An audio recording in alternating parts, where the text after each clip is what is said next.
Pascal. You are now rocking with that dude Pascal.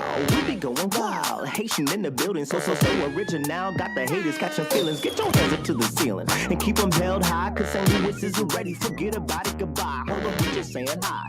Five somebody, rise up. Weekdays, catch us live, somebody. Let's go. Good evening. Hold up. What the heck? Gotta love when this happens. I'm gonna try this again, guys. It loves to get sticky on me sometimes like this. Hold up. Be right back.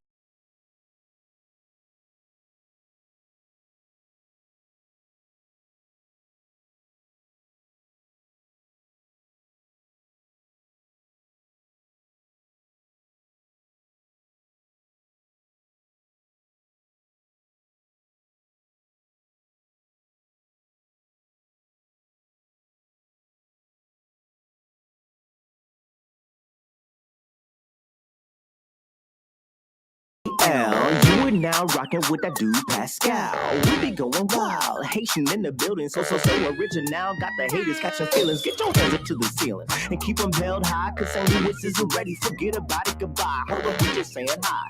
Five somebody, rise up. Weekdays, catch us live, somebody. Let's go. Good evening, good morning, and good afternoon, everybody. I hope you guys are all doing well out there. Welcome to the Pascal Show. I don't know what happened there. That was some weird glitch thing. My camera tends to freeze on me like this with this program and everything. But anyway, we got some things we got to talk about, y'all. We got some things to talk about. There's a breaking story right now as we speak. I was planning on doing some pop-up videos for you guys because my internet has been down for basically the whole day. My internet finally just came on just a little bit ago. And so now I get a chance to talk with you guys. But I didn't know that there was going to be any breaking story like this. And so I hate the fact that I'm coming to you guys with such bad news. Okay, we have another situation right now. We have another situation where we have another situation, guys. I hate to say that, but another terrible, terrible situation where there's another incident at a mall by the name of Cielo Vista, the Cielo Vista Mall in El Paso, East El Paso, Texas, right now as we speak. And man, another one, guys. Yeah. Another one. And I honestly am still kind of wrapping my mind around this one. This is still very, very terrible, terrible news.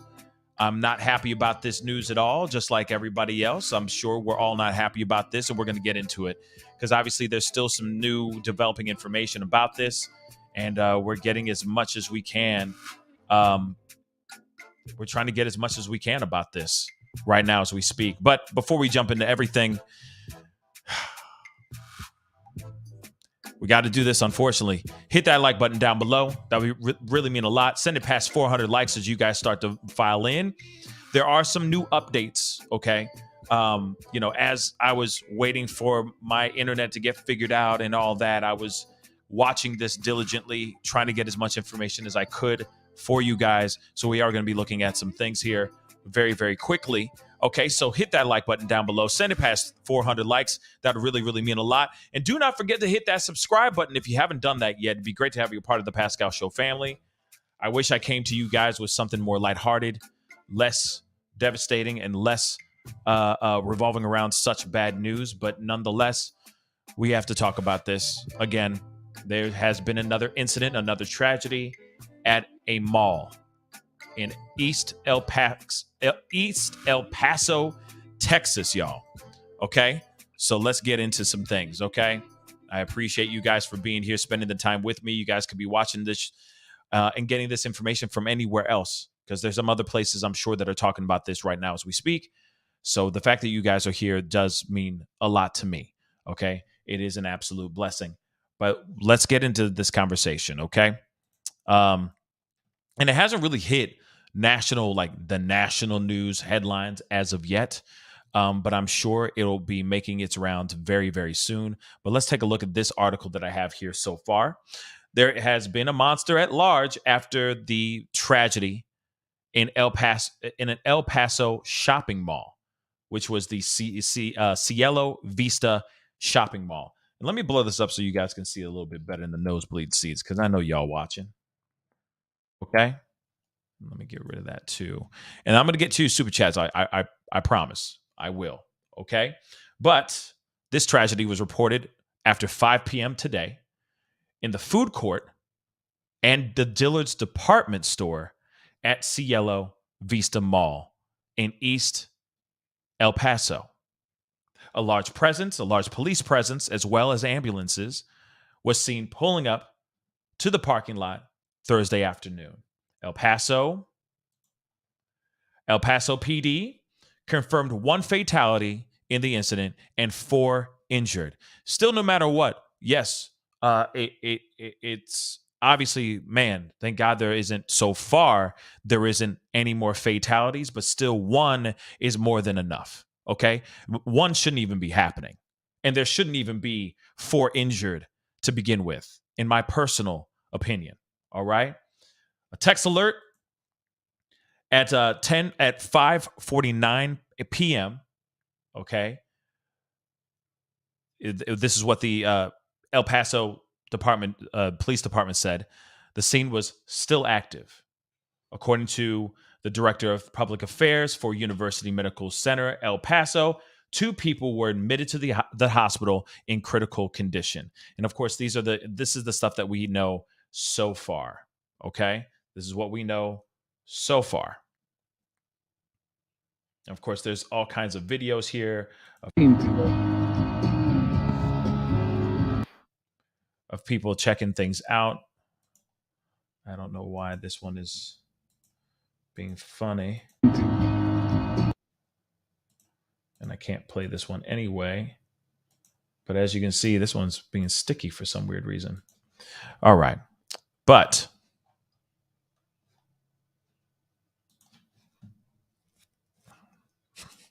man. So the story will be updated as information becomes more available. And of course, we still don't know everything as of yet. But what we know right now, because on the scanners are saying something different. But what else is new? We've just learned this a couple days ago, which is wild that we have to even learn this stuff.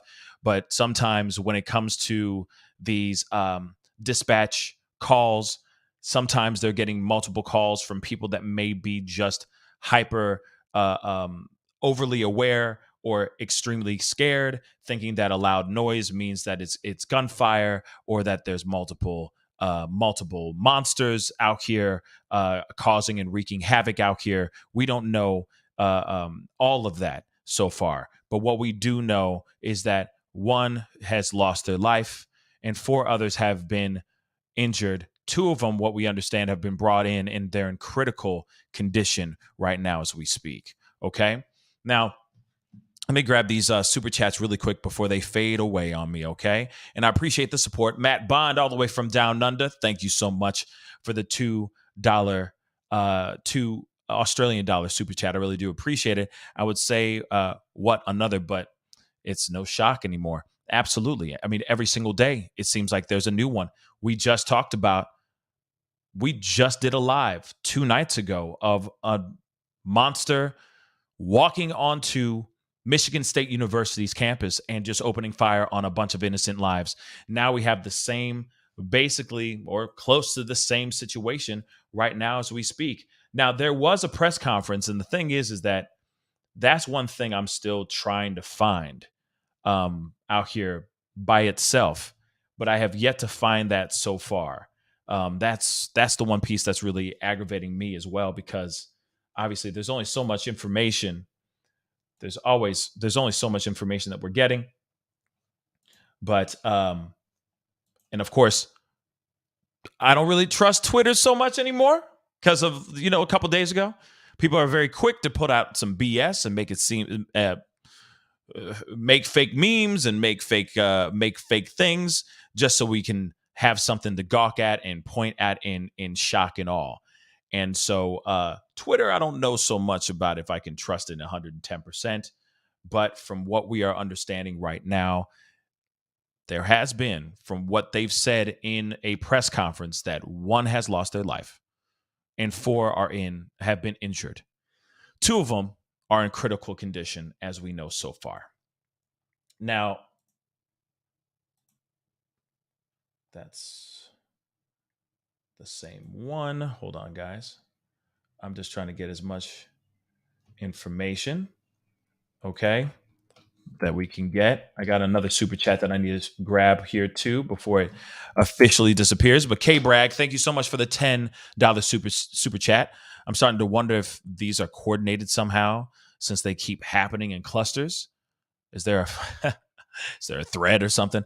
I don't know, K Bragg. That's a very good question. I do not know. And that's what's so frustrating about this, right?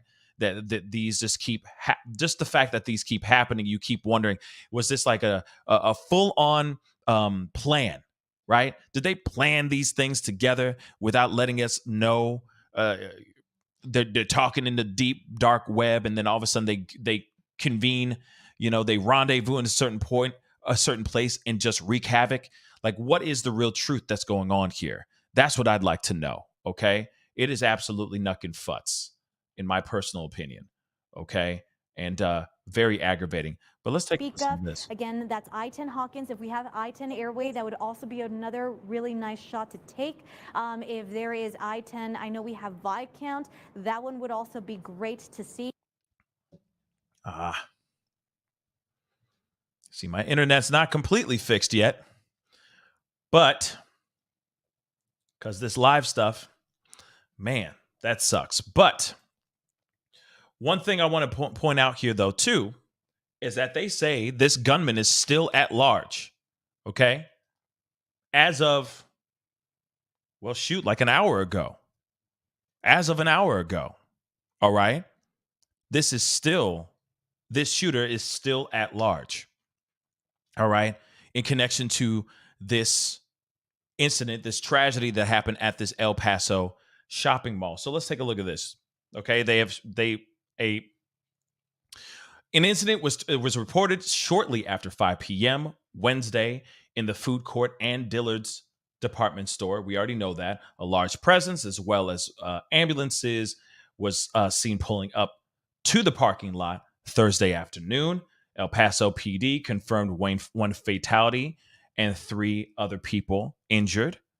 Okay, in a text alert, they said this was still active as of a few hours ago, little less than a few hours ago. All right. Now, I understand that they're saying, and then, of course, this was in reporting as of an hour ago. Okay. Now, there's something else that was being said, something that I hear and I see in here too, Texas Wild saying 1 is in custody. It looks like 1 may very well be in custody right now as we speak. But, of course, like I said, we're getting the pieces of this information bit by bit. They haven't really said a whole lot. Was involved. Again, we heard from. Let me see here. Let me see if I can do this. Bang. See if I can make a miracle happen here. This evening. So again, still continuing to be an active scene at Cielo Vista Mall. And they're also asking people to go to Burgess High School. We want to reiterate that because a lot of people tend to want to flock to the scene because they want to know what's going on. But El Paso police are diverting media to the library, and they're diverting families to Burgess High School so they can continue to clear out Cielo Vista area and continue their investigation. And want to get to Rachel Phillips. She is at University Medical Center, where we understand they took 2 people with those gunshot wounds. Rachel, what can you tell us? Yes, Stephanie, I just got off the phone with the spokesperson for UMC. They told me, as we know, that 2 victims were brought here to UMC. Now, I am told by that spokesperson that both of those people are male. They couldn't tell me their age. They also couldn't tell me their race or any other identifying factors, but we do know that both of those two victims who are here at UMC are male. Now, I asked about that third victim that we have heard about, and I was told by that spokesperson that they are definitely not here. As to which hospital they are at, I cannot tell you that, but I do know that that third victim is not here at UMC. I do just want to give you a look at the scene here. It just compared to those images we're seeing from Cielo Vista Mall, just a drastically different scene. It's obviously very quiet here at the emergency room. I did ask the university spokesperson from UMC at what time did those victims arrive, and they weren't able to tell me that at this time. They are working to get me that information, and when we have that, we of course will let you know. But as of right now, a very calm situation out here, but we do know that two victims are inside being worked on by medical professionals inside UMC. Both of those victims from the shooting are in critical condition. And as I told you, they are both male. That is the newest details we are learning here on the scene at UMC. But of course, as we learn new information, we of course will bring it to you. But guys, for now, back to you. All right, Rachel, thank you. And Representative Veronica Escobar tweeting some more tonight as well, saying that I am, quote, I'm staying in close contact with local officials who are dealing with a shooting in the same area where 23 lives were taken by a mass shooting 3.5 years ago. No community deserves multiple incidents of gun violence. Of course, I would say no community deserves it, period. Right. But she's speaking to the fact that this is a second time in the span of 3.5 years that this community is having to go through something like this. And again, I say that, but it is also important. We don't know the motive in this case at this time. El Paso police did not share any type of motive. They were asked directly if this was a targeted attack or if this was something random or if there was some type of dispute that started what ultimately ended up being shots fired. We don't know. Obviously, this scenario that played out on August 3rd, 2019, we have a very clear picture of what that was motivated by, and that it was there were federal hate crimes that were levied against the suspected shooter, or the shooter, I should say, in that case. So we don't want to tie this to that and say that it's the same thing. But what you see on your screen and the police response and the fact that there was a shooting inside the mall at a very busy time, one person we can confirm was killed, 3 more transported to local hospitals, at least 2 of them. We know that two of the 3 transported to University Medical Center and listed in critical condition. That alone makes people feel what Veronica Escobar is getting at here with no community deserves multiple incidents of gun violence. And it's unfortunate that we were hearing those stories even out of Michigan, Michigan State University, and the shooting that happened there just days ago. And we were hearing stories of students who were sheltering who had been affected by prior shootings in Michigan. Again, it's just Sandy Hook. And Sandy Hook as well. So it's one of those situations where I think anytime something like this happens, because you had mentioned earlier the situation that happened at Cielo Vista Mall that turned out not to be a shooting at all. It was just a lot of chaos that was happening in the mall due to a YouTube celebrity showing up to the mall. It still induces the same type of trauma response that we are experiencing. We have Sam, who is standing by. I don't know if we wanted to go to Sam right now, but he was getting ready to give us a little bit more information. If he's ready, can you let me know? Stephanie, Yes? do you hear me? Okay, let's go to Sam. Hi, Stephanie. I want to show you what's going on now. They have just started to let people leave right off of Hawkins here. Slowly, they have started to, the line has started to empty. We've seen about 6 or 7 cars over the last 2 minutes leave, but this line of cars that stretches all the way to the other side of the mall has been stagnant for the last hour and a half since my photographer and I have been here, but they are just now letting people leave who have been here waiting as that investigation continues to keep going. But slowly but surely, some of the people who have been waiting, who have evacuated the mall, are now just being allowed to leave by first responders and El Paso Police. Stephanie. Okay, that's some good news that they're allowing people to leave. Again, police are clearing out the people who were at the mall, including employees and people who were shopping at the mall, because they were continuing to try to find someone else that they believe was involved in the shooting. Again, they have one person in custody, and they had told us that while it was an active investigation, there were no active shooters. And unfortunately, what we've learned about that language is that means there is not active gunfire happening in the mall. But unfortunately, they are still looking for one other person who's involved. And we also have Sarah Coria, who is standing by. She's been at the Family Reunification Center, which is set up at Burgess in the large gym. Sarah. Yeah, Stephanie, I'm here at the reunification site. If you can look behind me, you can see it's really starting to pick up here. There's a lot of police presence here. That parking lot when we arrived was pretty empty, and now it's packed, it's full. There's cars lining all along the side of the entrance of the parking lot. Again, families are coming here to meet and reunite with loved ones that, you know, they got separated from during the active scene at Cielo Vista Mall. You can see just right there at the entrance, all the families waiting to get inside. Ambulances are here. We saw someone taking a stretcher. We don't know exactly what's happening in there, but again, families are coming here and meeting with the loved ones they were separated from inside the gymnasium. And again, it's really starting to pick up here. It seems a lot of people are now making their way here. Hopefully we'll get to talk to some of them about their encounters. But again, people are coming here to meet up with their loved ones that they got separated from at the mall. Of course, we'll continue to be here and let you know of any updates. Back to you guys. Okay, Sarah, obviously a really emotional scene there as so many people, unfortunately, we're so used to hearing about shooting situations happening in public places and family members who knew that a family member went to the mall, or they have a family member who works at the mall, and they're just trying to find out what's going on with their family member. Until we got information from University Medical Center that Rachel relayed earlier, we didn't even know the gender of the people who had been taken to the hospital.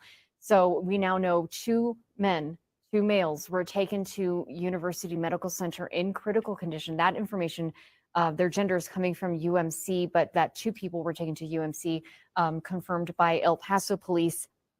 And we're getting, we also got confirmation that Providence didn't get any of the patients, but we know that Del Sol Medical Center is very close. We are working to confirm whether they had a patient taken to Del Sol. And also Del Sol is a level 2 trauma, and a lot of patients went there as well on August 3rd because of its proximity to the mall, and also because of their level of care that they can provide. And what you're seeing on the right side of your screen right now is a live picture of Cielo Vista Mall, the area that is blocked off right now. You cannot come and go at the Cielo Vista Mall area. The lower portion of that picture right now, where you see those brake lights and those vehicles, they have been stagnant for quite some time now as police are beginning this investigation and trying to determine car by car who can be released and moved out. That's what we saw a moment ago in the live picture with Sam Harris-Simowitz in his location near Hawkins. That is where people were being allowed to move on, and they had been stuck there for a better part of an hour, if not more. But at this point, you can see there's very little movement to those cars there, as they're all waiting one by one to be able to get an official release as well from the area. But if you're just joining us, one person killed, 3 people shot and transported to local hospitals, 2 of them to University Medical Center, both men and enlisted in critical condition. The other one at another local hospital at this time. The 911 calls came out at about 5:10 this afternoon. Several of them of shots fired and possible active shooter. That is what El Paso Police emergency 911 dispatch received at approximately 5:10 this afternoon. And again, one person they confirmed is dead, and 3 more have been shot and transported to local hospitals. 1 person in custody, and police say that 1 person, they believe there could still be 1 more outstanding right now, and we are expecting an update from police within the hour, within about 35 minutes or so from now. They're saying about 8 o'clock. But in the meantime, let's send things back over to Adrian Ochoa here in our studio, who's continuing to monitor other reaction coming in. Yeah, Eric, specifically here on Twitter, El Paso trending, of course, for all the wrong reasons that we do not want to be trending, but El Paso is trending nationally right now. Governor Greg Abbott sharing a tweet. I know, Eric, you mentioned it when he came down, but just want to go ahead and show this again from Governor Greg Abbott saying, quote, that I spoke to Mayor Leeser about the shooting tonight in El Paso. I offered the full support of the state of Texas, including the assistance of the Texas Department of Public Safety and Texas Division of Emergency Management to help the city of El Paso respond to this tragic event. He goes on to say, thank you to all law enforcement and first responders who quickly went into action to protect their fellow Texans. And of course, we all recall in 2019, Governor Greg Abbott actually came to El Paso and was here for the memorial that the city held at Southwest University Park. If you remember, Governor Greg Abbott was here for that. DeMargo, former Mayor DeMargo, he was the mayor at the time in 2019, hasn't posted a statement just yet, but he has been retweeting. Eric, he actually retweeted you of your update on the information at the time, and also was retweeting from the El Paso Police Department. But looking back at everything that DeMargo had to go through at the time, just how it affected him as well. He was the mayor at the time back in 2019. So you can just imagine, I can't imagine what Mayor Margo, former Mayor Margo is going through right now, just again with the flashbacks of the incident over at Cielo Vista Mall. I want to go ahead and just again mention, if you had a nighttime class at EPCC, those classes are canceled at the. Okay, and I think we got the general idea of this, and of course I'm going to keep this running in the background, so I make sure that if there's any breaking information, or if there's another press briefing, while I'm live, we can watch it together as a family. But this is, to me, insane. Okay. I'm still wrapping my mind around this, that there's a possibility. Well, what we know is right now is that 1 is deceased, 3 are injured. There has been there is someone in custody right now. There's a possibility that there is a second person that was involved in this as well, that they still have not detained. Okay. Which is wild to me, because, we were just watching MSU and that whole tragedy unfold right in front of us. And during that, we were thinking multiple, because there were so many things going on, especially in that scanner, right? But now they're saying right now that there could possibly be 2 assailants involved in this particular tragedy, which is wild. 1 has been detained, and there could be another one still out on the loose right now as we speak. I got a couple things, but I got some super chats really quick. So Ironic Bliss 27, thank you so much for the $5 super chat. She says, hey, Pascal, I've been watching your show for about a year. Thank you so much for your support. Thank you so much for watching for so long. I live here in El Paso, and this really sucks because my daughter goes to that mall, shaking my head. Now, I know and that's terrible to hear about what happened to your daughter. And it's terrible because this is not the first time that they've had an incident or a tragedy like this before. If you just type in Cielo Vista Mall, El Paso, you'll see that there was another incident that happened about 3 years ago. Another tragedy that happened 3 years ago in the same shopping mall, y'all. So I do wonder, when it comes to this situation right here, I am wondering, was this a targeted situation? Was this some street beef? Was this what happened when we were watching something that happened in the Mall of America, where it just turned into a whole bunch of kids going at each other, right? Pulling out their pistols and pulling the trigger. Could it be that? I mean, I have to ask those things. Or if this was just a straight up thing, just like what we dealt with at the Michigan State University tragedy, where it's just some random 43-year-old man who walked right off the streets, walked into a building on that campus, and just started taking people's lives. That is one of the main questions I do want to know. What in relation? Why was this where everything transpired? Was it just a random act? Like, we still are trying to figure out why that monster from the Michigan State University tragedy, why that person did what they did. Why did they choose that university? And then why did they choose 2 other high schools in New Jersey that they were going to apparently go off to Jersey and wreak havoc at if they were able to get away with this first incident? It makes you wonder, why are these particular places being targeted in the way that they are? So it does make me wonder, what is the origin? What is the motive behind these assailants for going to this mall and doing what they did? Is it a targeted attack, or is it not? Because now it's a mall, y'all. Now it's a mall. That's insane. I got another super chat. Charlie Miller, thank you so much for the 20. Wow. Thank you so much for the 20, my brother. Thank you. It's like this happening every other day. Throw in racism, hatred, murders, and police unaliving citizens, and laws currently in place to punish those who really help, etc. Makes me think, is America all that great? You know, tragedies like this that keep popping up every 5 seconds. I mean, yes, it not only makes you realize how fragile and how quickly we are here and how quickly we are gone, how fragile life really is, but it does make you wonder about the policies and the things that are really out here. Are they really protecting us?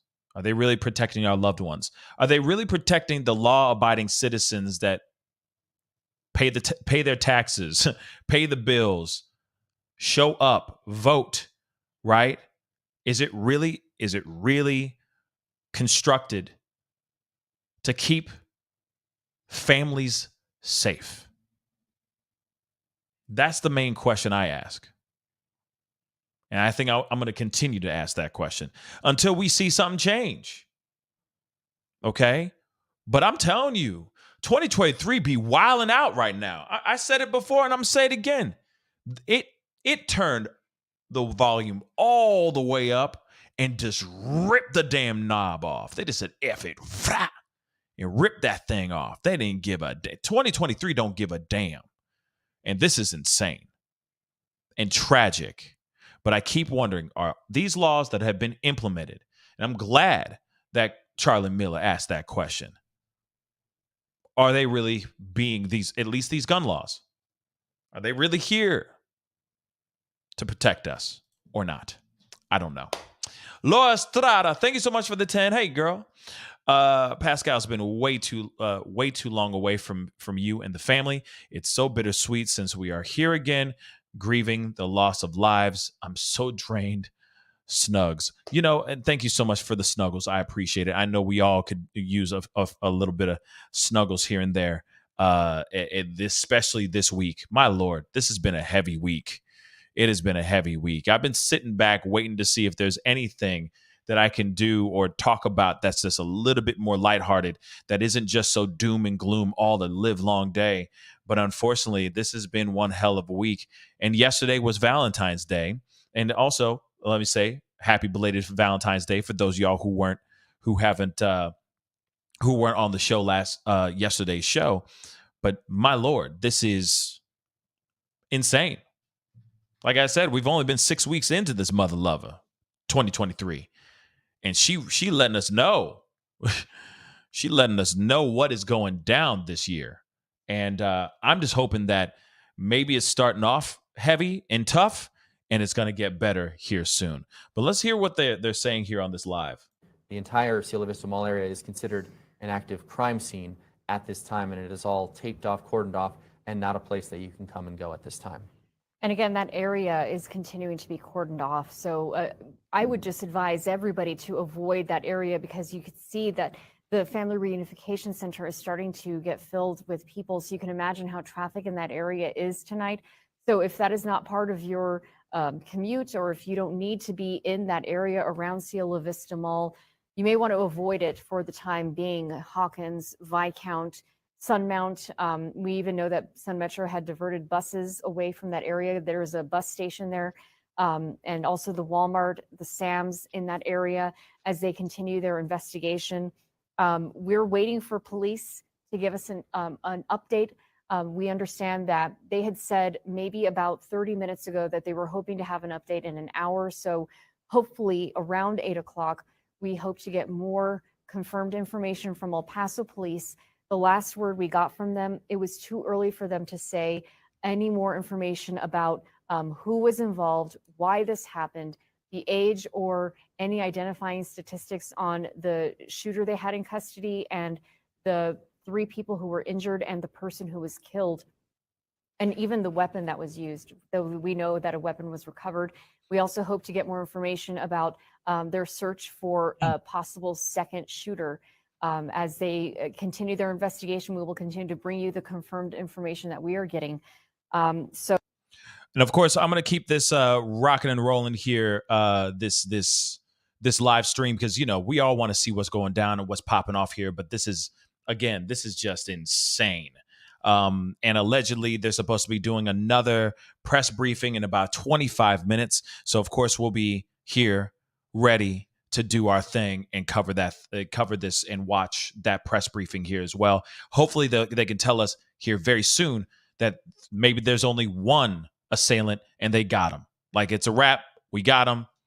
Like, everyone can go home. And of course, we got to figure out our things. We got to figure things out to make things better in this within this country, because this is insane. But Tyler Hackner, thank you so much for the 2. I appreciate it, my brother. The laws on the books are not being enforced. You know what? You ain't wrong with that. Let's talk about that.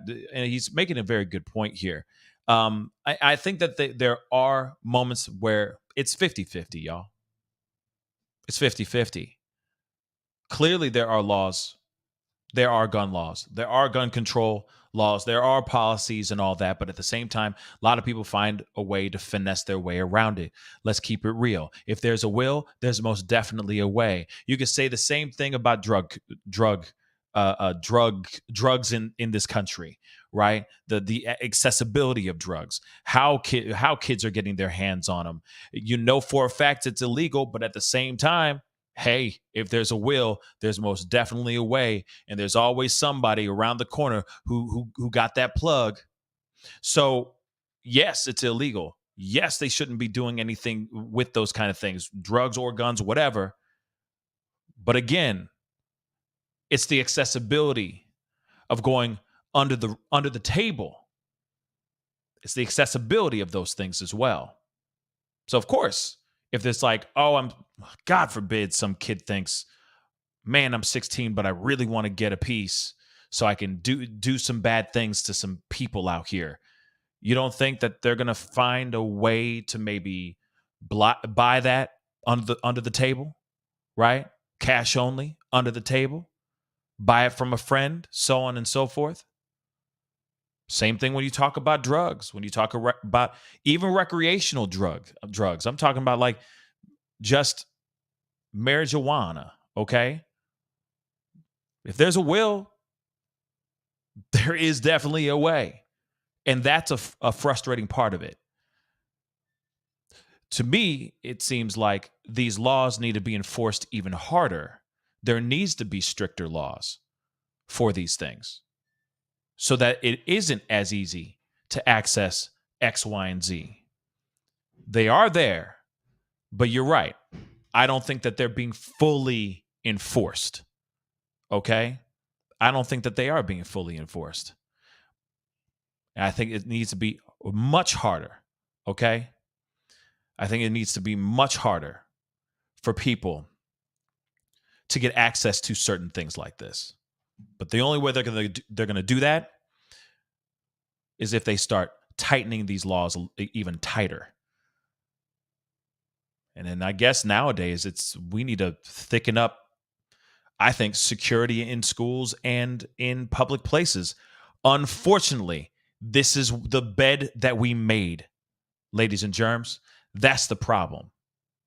We glorify it. We put it out there. We do all this stuff.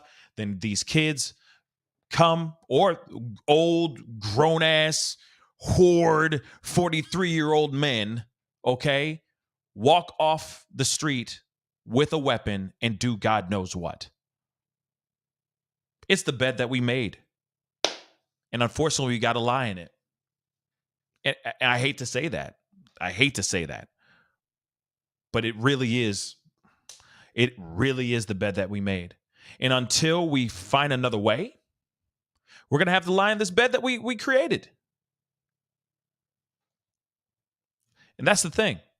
To the officials, to the higher ups, the powers that be, the ones that help make the world go round, or at least push the policies and the laws in our countries, because I know we're an international family here, all right? It's up to them to start looking at those things, so that we don't have to lie in this muck that we're living in, that we're lying in right now. It's terrible. It's absolutely terrible. Bijou, thank you so much for the 5. I literally had a nightmare last week of being at a mall and this mess happening. God help us. People need to get mental help and quit this mess. I agree. But let me tell you something, Bijou. I'm glad that you said this. People need that mental health and all that. But I'm going to tell you this too. This happens at clubs all the time. It may not be mass. It may not be a mass tragedy. It may be a targeted attack, but these kind of things happen all the time. This type of ish happens every day. Let me tell you, you're walking in your Air Force Ones, crispy white, looking clean as hell. You're at the club, you get scuffed. Dude gets angry, pulls out his pistol, squeezes the trigger, and takes some guy's life out. It happens all the time. So we need to be looking at all these particular incidents that do happen out here. Okay. It's not only just mental health. Yes, it is mental health for sure. But there's a lot of cats out here in these streets that believe the only way that I'm going to feel absolutely 110% vindicated out here in these streets is if I delete this man from this planet for scuffing up my brand new kicks. That's the mentality that we have nowadays. So now we have a possible kid. We don't know who this person is. This could be a grown-ass kid, a grown-ass man, or a kid feeling some type of way. And in his mind, he's justifying doing this mass tragedy. This is the world that we live in, y'all. You bump into me, you make me spill my drink, and it spills all over my brand new jeans. Damn, now it's gonna stain. Pow! Like, it really happens. Those stories happen all the time. So we got to look at the whole spectrum here of violence. The whole thing. Because there's really people out here, especially this particular person, right? Whatever this assailant, this monster's beef was, okay? Whatever his beef was, he instantly thinks that the only way he can have it solved is by going out there, getting a gun and doing God knows what, taking these people's lives. We see it all the time. There needs to be value in human life again. We don't see that. You realize that. And I'm not trying to sit here and sound like an old fogey. I'm really not. I'm not. But what I'm about to say is going to sound really old. So just going to make me sound like an old head. Just time out for a second. Just think about this for a second. All right? We are so used to watching these things on WorldStar or any of our social media platforms that we like to watch. People literally losing their lives live on camera. We are now getting more and more desensitized by these things. We don't give a damn anymore. Society in itself, it thrives off of toxicity instead of trying to find ways of resolving toxic moments. A lot of people resort to violence or getting a pistol and, Tyson Beckford, pew, pew. Okay? This is the world that we live in now, y'all. We're not teaching our young ones how to be adults. Instead of, hey, yo, man, go with God. I'm good. You know what? This guy's a straight a-hole, but hey, God bless you, bro. I'm going this way. You don't even have to say God bless you, but you know what I'm saying. Take the high road and walk away. It may eat away at you for a second. It may anger you so much and so badly you want to, you know what I'm saying? But does that solve any problems? It makes the problem even worse. But there's a lot of kids out here that will take very trivial things blow it out of proportion, boom. Now they're behind bars looking at a first-degree M charge because they got mad when they ran into some dude accidentally ran into them, or this dude just insulted them, made a joke, dissed them somehow. But this is the world that we live in, y'all. So there's got to be something more than just the mental health side of things. It's also knowing how to cool them flames down and think critically and thinking like a grown adult. But a lot of us be adults out here. We grown, like we adult wise, like on paper, we adults. You'll see the number on there. It'll say something. It'll be beyond 21. You a 29-year-old man, and you still making choices, shooting from the hip, literally and metaphorically speaking, like you a 13-year-old snot-nosed kid. Adulting, everybody. Mother-loving adulting is needed. I said it. I don't care. Because I'm sick and tired of these. I'm sick and tired of talking about these stories, y'all.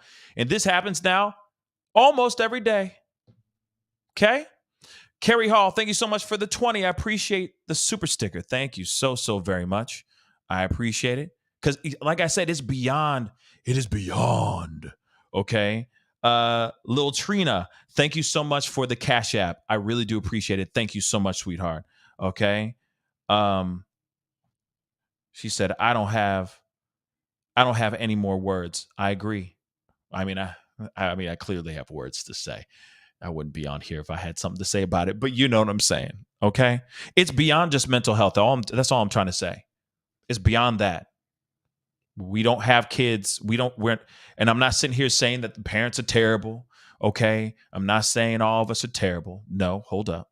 Before you start clipping this out and making it seem like I'm trying to call out all parents and saying they ain't ish. Okay.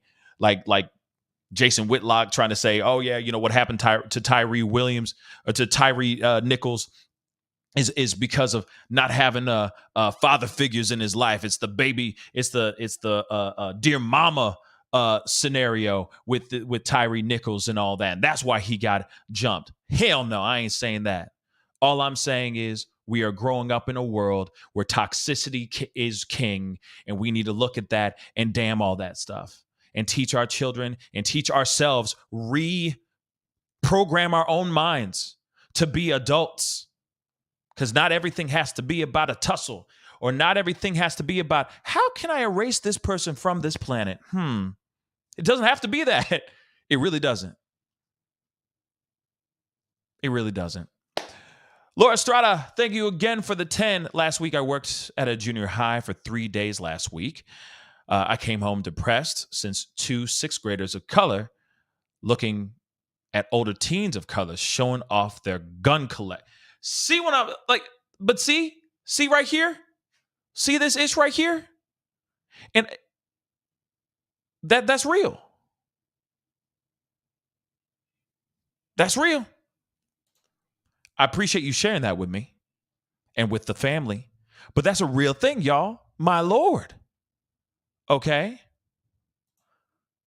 Robin, thank you so much for the 2. Revise our U.S. gun laws, please. Yes. But see, we got people out there in these office, in these nice leather seats and the rich smelling of rich mahogany and all that, right?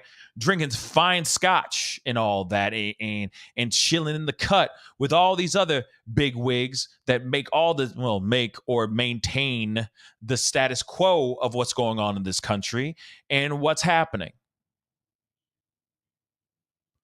Nothing. I've said it a million times before. I said it just yesterday.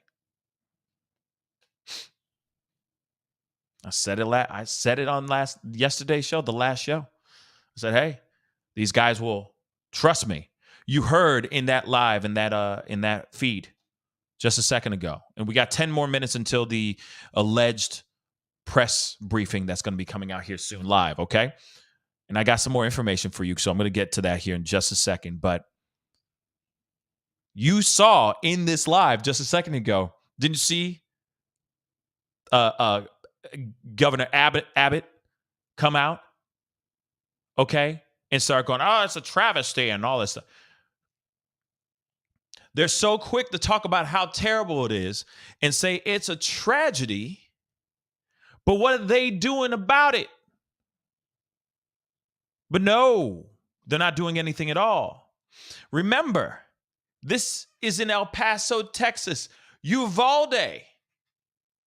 The Uvalde incident where the teachers literally used themselves as human shields, and the cops did not even budge to save all of those innocent lives when that monster barged into those classrooms and lit up the place. Remember that one? Cops didn't do a doggone thing. They just stood down the hallway, just sitting there biting their nails and just doing ish. That was in Texas too, under the guise, okay, and under the leadership of Abbott as well. And what happened then? Again, what happened then? And what's happening now? Just some tweets saying he's feeling for the people of, man, hold up. I'm just going to pull it up because we might as well just look at his BS.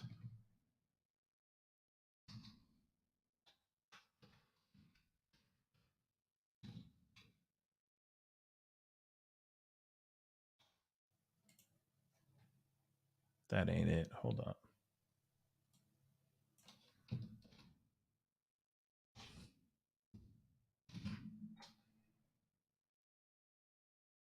See what he says. Let's see what he has said so far. Okay? Let's look at this as a family. And then I got an article, and then we got some more information. I promise you we're going to get into that. Don't forget to hit that like button down below. That would really, really mean a lot. All right? If you haven't done so as of yet, that would be phenomenal. All right? Thank you so much. Love to see you go past 800 likes. A like doesn't cost a thing, and it really does help the algorithm and get the story out here and get the conversation moving, baby. So please, if you can, that would be greatly appreciated. I know I got some super chats here, and thank you guys so much for the super chats. My Lord, y'all have been amazing. And I will be getting to these in just a minute, okay? But let's look at this. Let's look at what he said right here. Now, he's talking about some other things here, but let's get into this here. He spoke with the mayor, Lesser, about the incident tonight, as you guys can see here in El Paso. I offered my full support. I offered the full support of the state of Texas, including the assistance of Texas Department of Public Safety and Texas Division of Emergency Management to help the city of El Paso respond to this tragic event. Okay. Cool. Gucci. So glad that you're saying, I'm offering the help. Okay. And he says, of course, thank you to all law enforcement and first responders who quickly went into action to protect their fellow Texans. Okay. You know, I got things to say. And of course, I know not everybody agrees with my thoughts on gun control or gun laws and what they need to be done, what needs to be done, and what there's how there's lack thereof, and all that stuff. But I would think that in this particular situation, this would at least be a huge wake-up call for Greg Abbott. I would assume it would be a huge wake-up call, at least by now, that guns are a big problem. These tragedies keep happening. They're not only happening in Texas, they're happening all over the country. And I know that he can't predict the future. I know he can't predict this from happening. I'm not sitting here saying that he's clairvoyant. No, but at the same time, there are things that could be put into place to at least slow things down. To me, this is just, I got to tweet something within 150 characters to sound like I'm here for the people and the victims of this tragedy so I can save face, but I still got to maintain the status quo and keep the money in my pocket from the people that pay me. So I can't really say much anymore. But I'll be here, and thanks to law enforcement for standing by and doing their due diligence. Again, I don't have the answers for everything, nor do I have the answer for that on what would even be the start of solving these issues. But again, we at least have to be somewhat proactive in some sort of way. We are seeing that there is a problem here more than ever. How many? Hold up. I have been saying it over and over again, but let me see this. How many mass?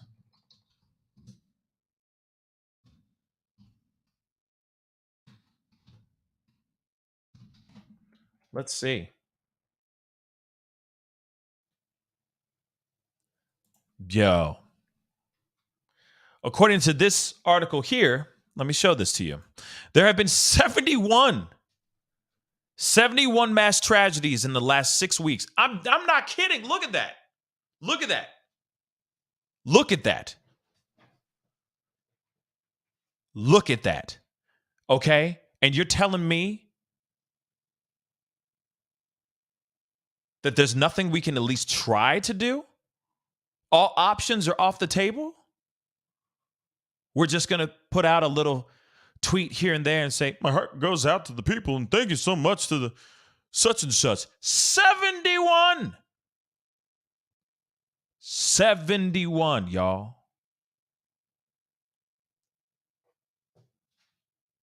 That ain't cap. That's real.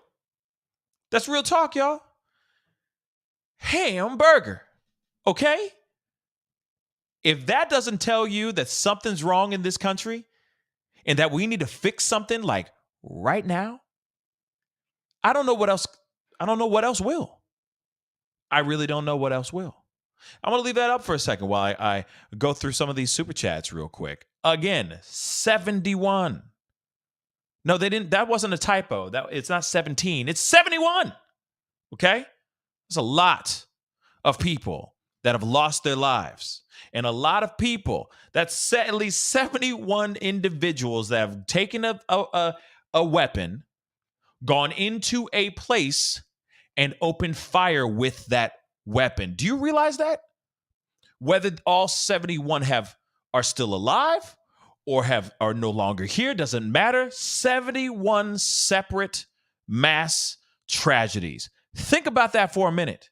Throughout the entire country, 71 people decided one day to wake up and choose violence that day.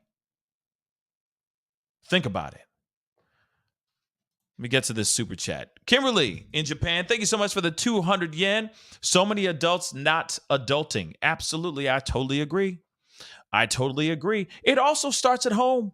It also starts and ends at home. And I'm not sitting here saying that these individuals were all the parents are bad. Some of them do the best that they can, right? But still, we live in a very interesting time, y'all. We live in a very, very interesting time. Dory McDulty, hey, what's up? Thank you so much for the 5. Friday will be 20 years since the E2 Club Stampede. Oh, wow. In Chicago. A fight led to the terror that ensued. Yep. People are not learning from history, sadly. No, they're not. No, they're not, Dory. But thank you so much for that reminder. Sam L., thank you so much for the 5. The same people that say it's not guns, it's mental health are the same ones against affordable and accessible health care. Make it make sense. See, Sam L. got it.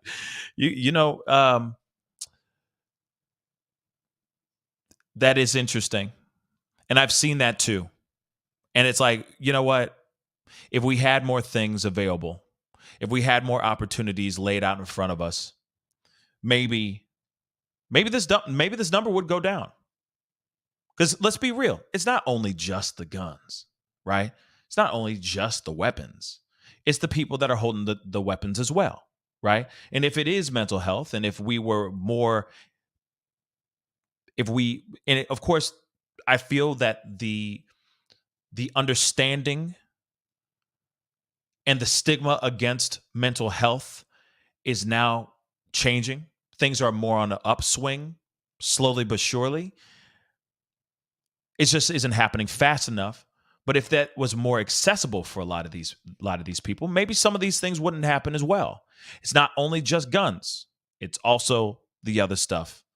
It's also the mental health and the mental wellness as well. Real quick, Nisa Marie, thank you so much for the 5. I really do appreciate it. Thank you so very, very much. Thank you, thank you. I wanted to make sure we get this up so that we see that as well. Because when this does pop off, we are going to be looking at that too. Nisa, thank you so much for the 5. The world needs revival in Jesus' name. You know, I think it just needs good vibes. You know, I mean, you know, we can put God into it too, but I feel like the world's kind of like that. Like one of those infomercials, like set it and forget it.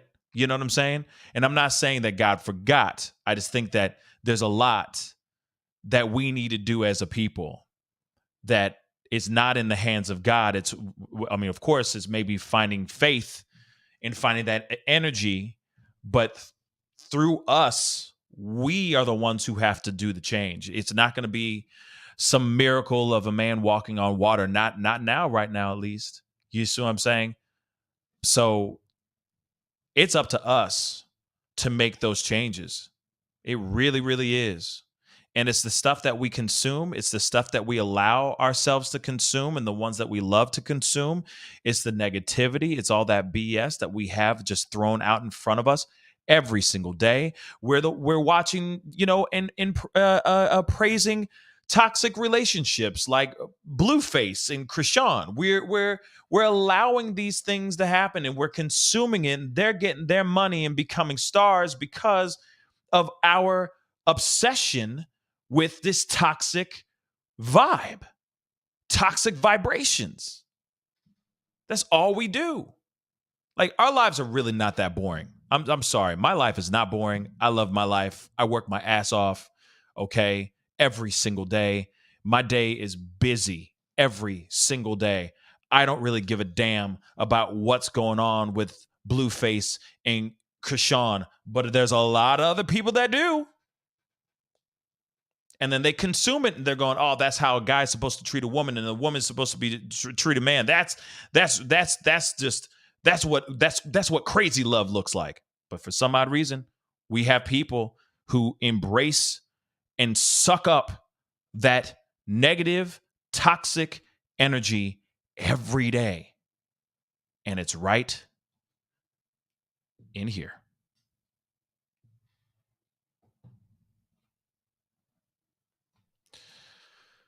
Bijou, thank you so much for the 5, Pascal. What can we do as a society to help people regain their respect for human life? It seems we are getting more in tune with our evil instincts. I didn't even know that you said this, so I'm glad, and it kind of backs up what I think I just answered the question.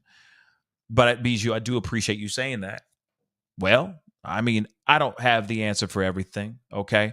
I am not some guru or anything, but I do care for people like crazy, and I think that we have a responsibility to ourselves and to the ones that we love to lead by example. But I think that a lot of us are forgetting that. We're forgetting that people are watching us. And it's not, oh, because you're on a Snapchat or an IG story or some BS like that. No, I'm talking about the ones that are closest to you. It's your baby. It's your kids. It's your wife. It's your husband. It's your brother-in-law. It's the family members that surround your life that are watching you every single day. And they're seeing how you're doing your thing. Act accordingly. But We're so consumed with the social media, and we're so consumed about the how we're supposed to look and how it's supposed to be perceived and how we're supposed to be all the live long day, that I think that we are getting brainwashed. It's a brainwashing. And we're forgetting about just being like we're not being adults and leading by example. I feel like everyone, man, woman, whatever, he, she, they, doesn't matter. We are all here for a specific reason. And we have a lot of people that lean into us and trust in us.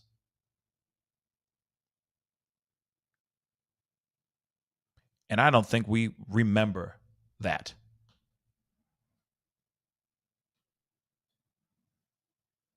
But we remember when we post something on IG and it gets a whole bunch of likes.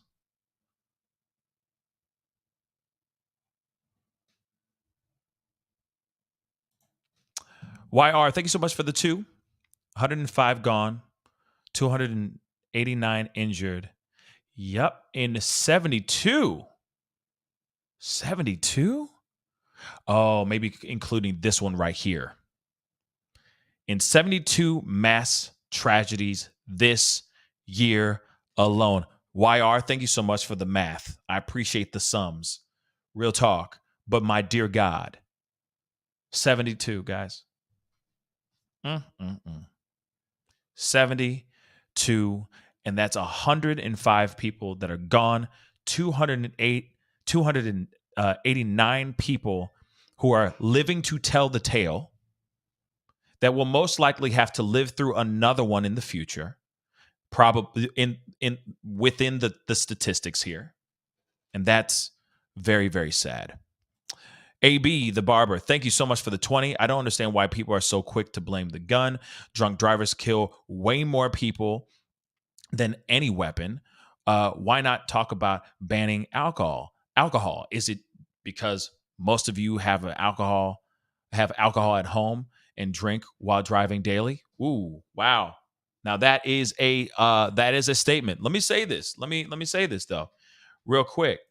Okay, you got a strong point there, as far as the amount of people and the of course the amount of drunk driving that happens out here in these streets in comparison to these types of things that happen here too.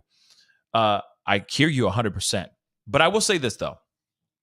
All right, we do see that there are laws that are pushed on that. They're even trying to, I don't know what's going on here, but they are even trying to tighten and punish those who do drink and drive and say cause a fatality, right? They're even trying ways to even tighten the laws on that too. So I see your point on that. And it is not only just, it's like saying, oh, stop, do prohibition on alcohol. Well, alcohol isn't the thing that's causing, it is not the one causing the demise of these people. It's the people making the choice to consume that alcohol. See what I'm saying? So I see what you're saying. Same thing with a person who has a gun, right? But one thing I find very interesting is we have yet to see things really change with these gun laws. They have just been, a lot of people on either side of the aisle are just trying to maintain the status quo because God knows what's being, their pockets might be getting fatter because of certain organizations and whatnot, right? But you see them on the war on drugs, the war on all these different things for sure. But I have yet to see anything when it comes to laws for guns make any change for the better. But that is a very good point, AB. You got a good point. It's a good argument to throw out there for sure. Okay. But I will say this too. You also have somebody who is, I mean, of course, we hear mass tragedies. We can hear mass accidents like that because they've been under the influence and all that.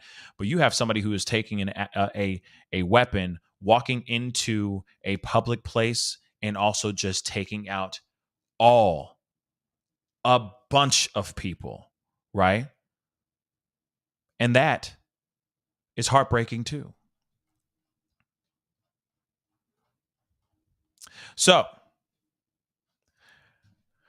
it is very frustrating. It is very frustrating.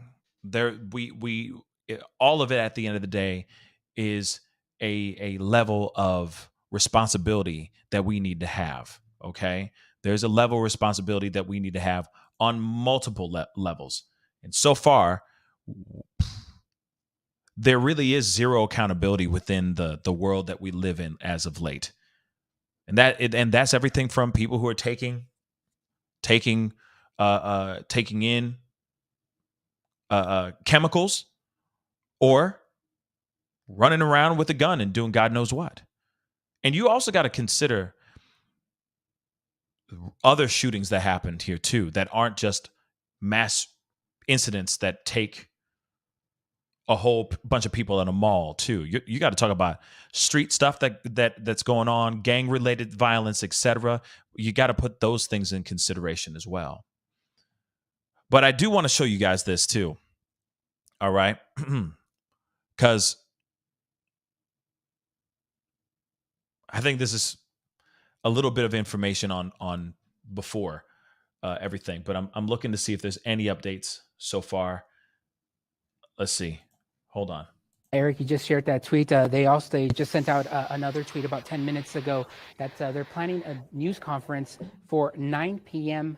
at the El Paso Regional Communications Center. City leaders will be present for that news conference, and we believe that Mayor Mario D'Agostino, the deputy city manager, will be speaking at that news conference, and that's pretty significant because Mario D'Agostino was the El Paso fire chief at the time back in 2019 during the Walmart shooting. So you can just imagine, again, the flashbacks from people who have ties back to 2019 to now 2023, another shooting in the same area as that Walmart shooting. But we are expecting a 9 p.m. news conference at the El Paso Regional Communications Center, 9 p.m. with city leaders, which we believe will include Deputy City Manager Mario D'Agostino, who in 2019 was the El Paso fire chief at the time, and now he is the El Paso Deputy City Manager. Of course, we'll be bringing that to you as well. Again, 9 p.m. at the Regional Communications Center. Okay, Adrian, and I shared this statement that I received from El Paso Mayor Oscar Leeser just a moment ago. I want to bring it up full screen now so you can read along with me, as we've been able to put this together now for you to read together. This was sent to me by Mayor Oscar Leeser within the last 30 minutes or so. He says, quote, as our community faced a shooting threat this evening, our emergency responders, law enforcement officers, as well as our agency partners responded immediately to the emergency situation. He goes on to say there is no current threat to our community. And I think that is probably the most important line right now to take away in this moment. There is no current threat to our community. Those that sheltered in place are currently being moved to the reunification center to reunite with their families, which we've been seeing play out. And the Cielo Vista Mall will be an active crime scene, will remain an active crime scene. We will update the community later this evening as we have more information. And that touches on what Adrian just talked about, that there is now a news conference. Hopefully, we're expecting around 9 o'clock tonight at the office of the Threadgill, where Adrian was just discussing. And so we had heard about possible update from police at 8, the possible update from city officials a little bit later tonight. So I think it sounds like they're condensing everything into one, gathering everybody together in one location to provide one clear, coherent update from not just law enforcement, but city leaders as well. So we hope to get, like we had been saying, a more clear. Man. Real quick, Lateef, thank you so much. Clearer idea of what exactly happened at 9 o'clock. So we're going to be waiting until 9 o'clock. I'm sorry, my camera just lost its doggone mind. But Lateef, I want to say thank you so much for gifting 5 new members. Thank you so much, Latif. Shout out to Latif. That's my brother right there. Thank you so much. Okay. Thank you so much for your support. Thank you so much, man. And welcome to the family, all those that got gifted. When the shooting occurred, just to recap, what we know is about 5:10 this afternoon at Cielo Vista Mall, police were called out regarding a possible active shooter. We've seen videos and also heard from eyewitnesses that there was some type of argument that transpired between people in the food court, and people heard multiple gunshots. We saw a video showing one person being restrained on the ground outside of what looked like the Hellsberg Diamonds and the Spencers on the second floor of Cielo Vista Mall, close to the main entrance of Cielo Vista Mall, on the west side of the building. And police are telling us that one person was killed and 3 people were wounded. 2 men we got from University Medical Center. We understand 2 men were taken to University Medical Center with critical injuries, and 1 person we confirmed with Del Sol was taken to Del Sol in fair condition. We understand from El Paso Police that 1 person is in custody. At last update, which was well over an hour ago, they were looking for 1 more possible shooter, and they could not give us a description. And we tried to press for some type of information because they were looking for someone, but they could not give us any more information on who exactly they were looking for, but said that if they felt that it was pertinent to the community to release that information, they would. And we haven't gotten any more information from El Paso Police on who exactly they were looking for at this time, but they did say that it was no longer an active shooter situation at Cielo Vista Mall, and that they were slowly and methodically clearing the mall and finding people who witnessed what happened to talk to them to get information. So that's what we're seeing, and that's why we are continuing to see more people go to Burgess High School, because that's where they were setting people up and sending people as they were able to release them from the mall. And I'm joined now by Mark Ross. Thank you for being here. Thank you. And for stepping in. So again, this is an area that's familiar to you as well. So, and you were here on August 3rd as well. That's right. I was working back in the newsroom, of course, on August 3rd, and I've been in the newsroom tonight after I wrapped up ABC 7 at 4. Just happened to be in the newsroom when those first calls came in on the scanner that there was an incident going on at Cielo Vista Mall. And that's my old neighborhood. I went to Burgess High School, grew up in that area. So this is all very familiar to me. And, just another instance, a sad instance of another mass shooting in this country. And, we were showing just a couple of moments ago the video or actually our live shot from Burgess High School, as people who were at Cielo Vista Mall are now being brought over to Burgess High School to be reunited with their family members. Some, of course, as you mentioned, Stephanie, going to the Olive Garden there in the Cielo Vista parking lot, where police were actually interviewing witnesses who were inside the mall at the time of the shooting. Okay, so of course that entire footprint of Cielo Vista Mall remaining an active scene. As you can see, police remaining there throughout the evening as they are continuing their investigation, and the cars in the parking lot indicative of some people we've seen allowed to leave in their vehicles. Others are being bused to the reunification site at Burgess. So again, this is something that a lot of people, we saw a lot of kids, a lot of teenagers who work at the mall. It's a school night, and this is something that I imagine will be very difficult to unwind from tonight, and decompress after their experience, because again, we saw the videos, right, and we could hear the shooting, and we could hear the shot or the gunshots, and it echoes throughout. So you can imagine how that must have affected so many people in the mall at that time. And I know, listening to the scanners in the newsroom, the traffic we were hearing from El Paso police who were on the scene, that, if you're familiar with Cielo Vista Mall, there are service halls that run behind all of the businesses that are inside the mall. And they said that many of the people who were inside the mall, that was the first area they ran to. They would go to basically what are emergency exits in the mall. Right. And go through.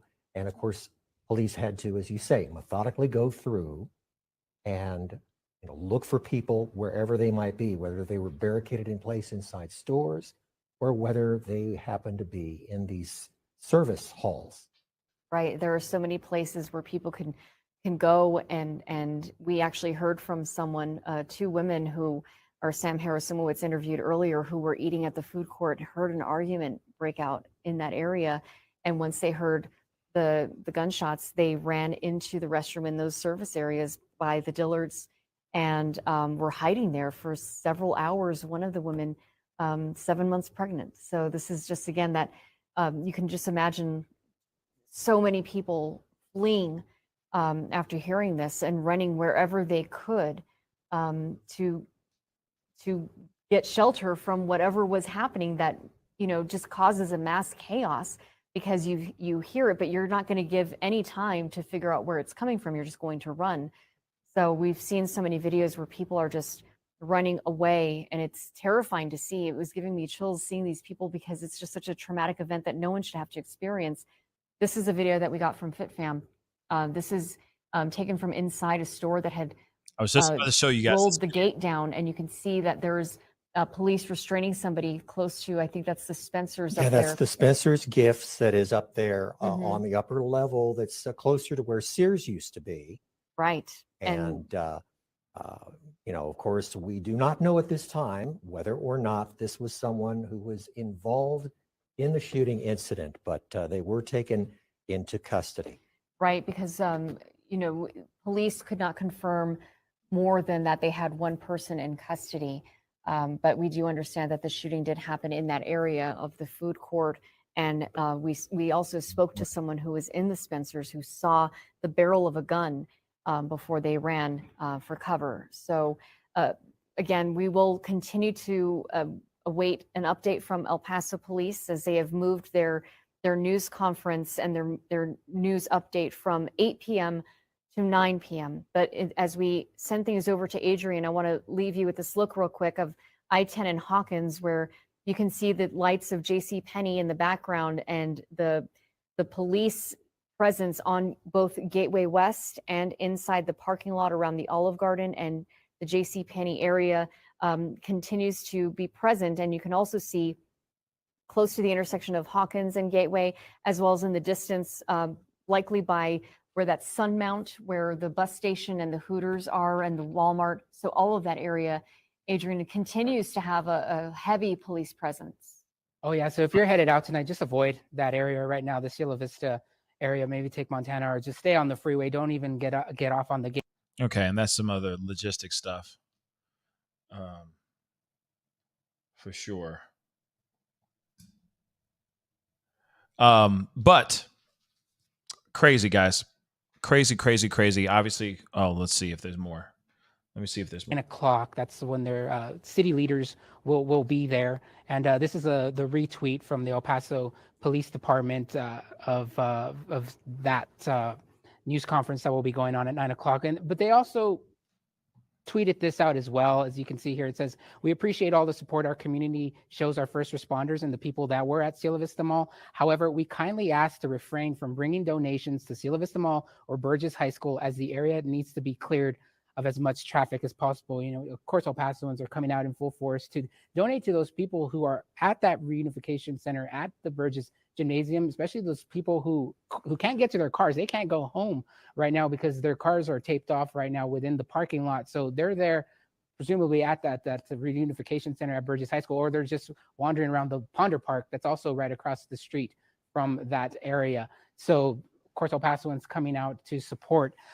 This was an interesting tweet that I saw from Olivia Troy. She's the former security advisor for former Vice President Mike Pence. She's actually from El Paso. She still has family in El Paso. And I thought her tweet was interesting here, where she said, "My aunt is currently in hiding at Cielo Vista Mall in El Paso, Texas, as this active shooter scenario is still unfolding. She survived the 2019 Walmart El Paso shooting thanks to someone who pulled her Another to one. safety. So this is from her aunt who was inside the Walmart shooting and was there today at the mall. We might be hearing similar stories moving forward from people who were at the mall today and possibly were in the area. I mean, listen, this is going to be an ongoing thing. I think it's going to be an ongoing trend where if there are places or cities that have been hit with mass tragedies like this before, there are going to be people there that are going to say, I was just at this other one. I survived this one as well. We just saw what happened with the Michigan State University situation. I mean, it's only a matter of time that we start hearing this kind of story a lot. Oh, I survived this incident. I survived this tragedy, so on and so forth. It's only a matter of time, y'all. And it's frustrating. And that's why we got a big problem here. And that needs to get figured out quickly. Maggie, thank you so much for the 10. It's also a heart issue. America is a very angry country. I have lived numerous foreign countries, or I have visited numerous foreign countries. Sorry, I have visited numerous foreign countries and have never seen people as angry as they are here. I see it every day when I'm out in public. Yeah, you know what? You're right. You're right. We're a very angry world, a very angry country. I don't know why. And there is a sense of entitlement that is real in our ingrained in our country and ingrained in our blood in a way, in the DNA of this country. I don't know why it's like that, to be really honest. I don't. But it's real and it exists. Okay. But let's see. Continue. Blah blah blah. I got a couple other ones here too. AB or AB, right? I think it's AB. Thank you so much for the 20 again. Thank you. Drinking and driving is also a privilege, not a constitutional right. A right we are born with, or a right we are all born with. All right. I am not pro-gun either, but I am pro-responsibility. I agree. I'm with you on that. I don't think it's right to blame the object instead of the person. I think it's a combination of things, because it does take someone to get easy. It does take someone to get into their mind that they can solve their problem by grabbing said gun or grabbing said weapon. But then there's the other part too. They still have to go and get it. And that is the problem. The easy accessibility of getting heavy artillery is what I'm leaning towards. It's the accessibility of getting those things. Once you hit 18 years old, you can go. You can buy a weapon. You can go and do all kinds of things. You can even vote. You can die for your country even, but you can't drink, right? Not until you hit 21. All right. So I think it's interesting. Yes, it's the person behind the gun that's pulling the trigger, but he or they have to get access to said gun. If there were possibly, like I said, I'm not some political genius here or anything, but if they were able to implement stronger policies and stronger ways of getting said things right, to be harder for someone to obtain, like I said, maybe things would be different, right? Maybe things would be just a tad bit different. But real quick before I go into this other in this other super chat, there was another with the monster from a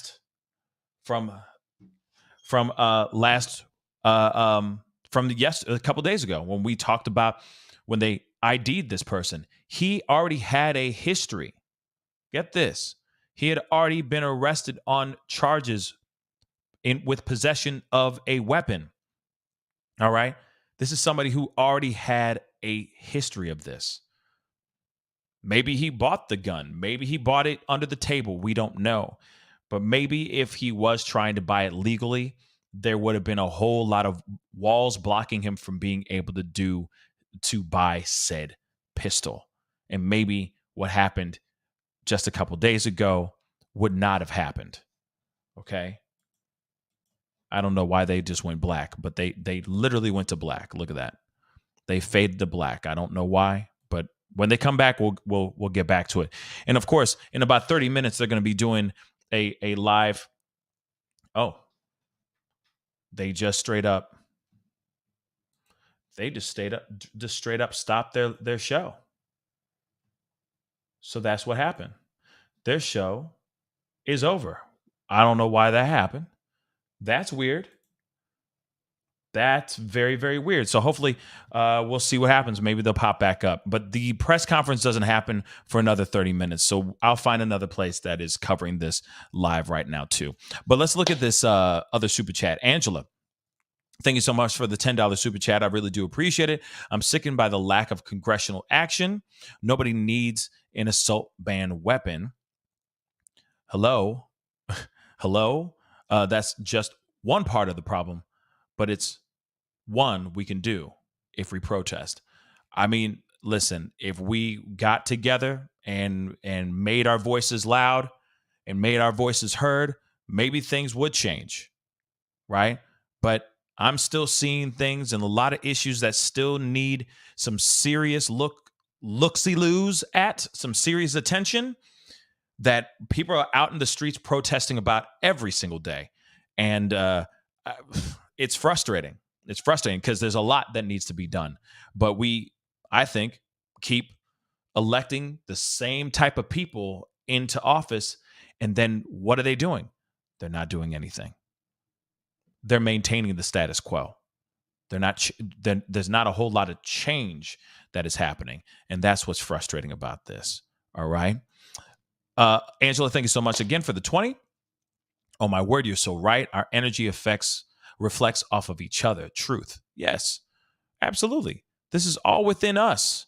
This all stands within us. Okay. And if we really, really put it out there, like we care about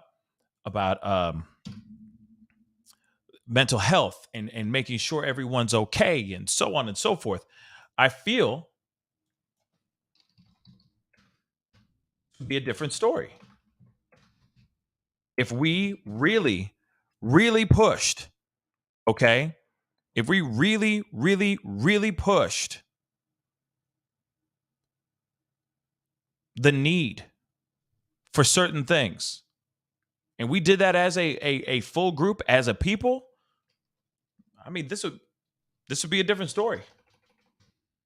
But I understand,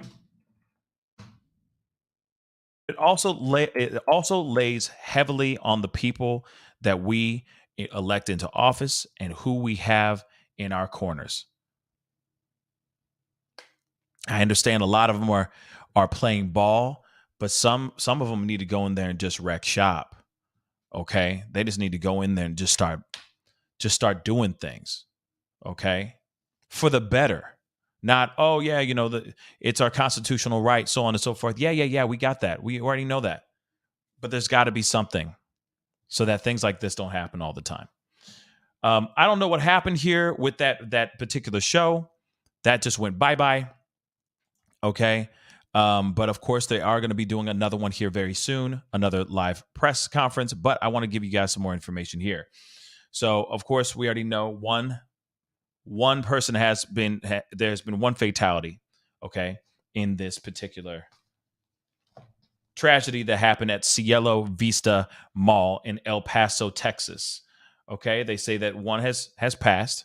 3 others are in three others are in the hospital. Apparently 2 of them are in critical condition so far. There is one suspect in custody. El Paso spokesperson Sergeant Robert Gomez said it's too early to speculate on a motive. Gomez also said police believe the scene is secure and that officers are sweeping through the whole mall to verify that. And I'm sure, the mall is big, and they're probably tracking as many people down as they can. Authorities have set up a reunification center at a nearby high school. Multiple agencies responded to the scene, police said on social media. Governor Abbott thank law enforcement and first responders who quickly went into action. Opposite of Uvalde, I'll just say. All right. So that's one piece of information that we have right now. Just a little bit of an update on that. Now,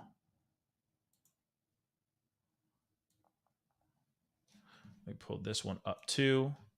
And hold on. This is a part of the briefing from earlier today. So we could take a look at this one as well, because I know all of us would like to know what the heck is going on. And of course, shout out to Zanita. I appreciate you giving me some of this information here. This does really help quite a bit. Let's take a look at this press briefing. Again, there will be another press briefing in about 25 minutes.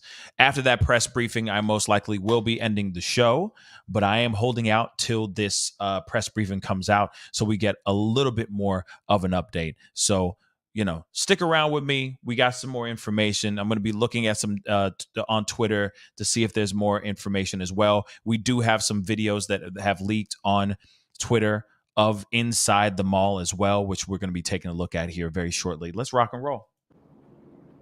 Ready? Okay. I'm Sergeant Robert Gomez, Public Information Officer of Paso Police Department. This afternoon, approximately 5:10, the 911 center received multiple calls from the Cielo Vista Mall at 8401 Gateway West in reference to shots fired, possible active shooter. Multiple units responded from the Paso Police Department and attempted to locate the shooter. At this time, we do have 4 persons that were injured or shot during this incident.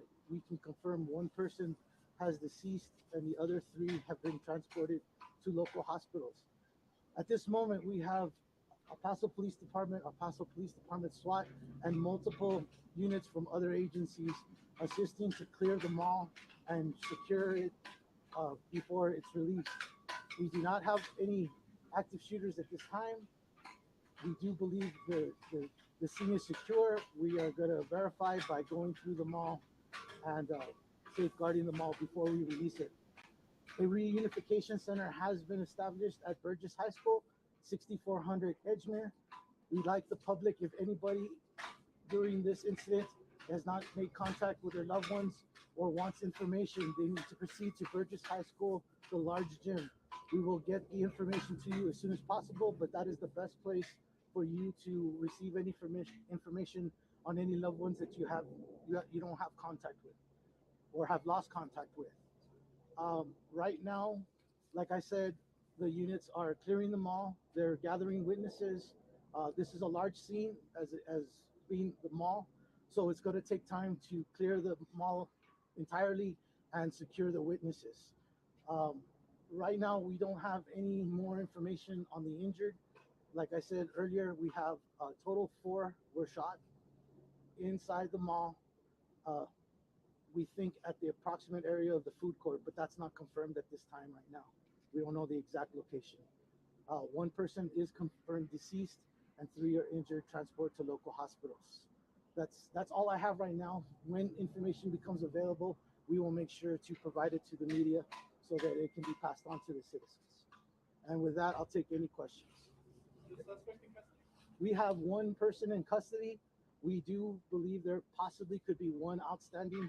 That's why the extensive search of the mall is being done right.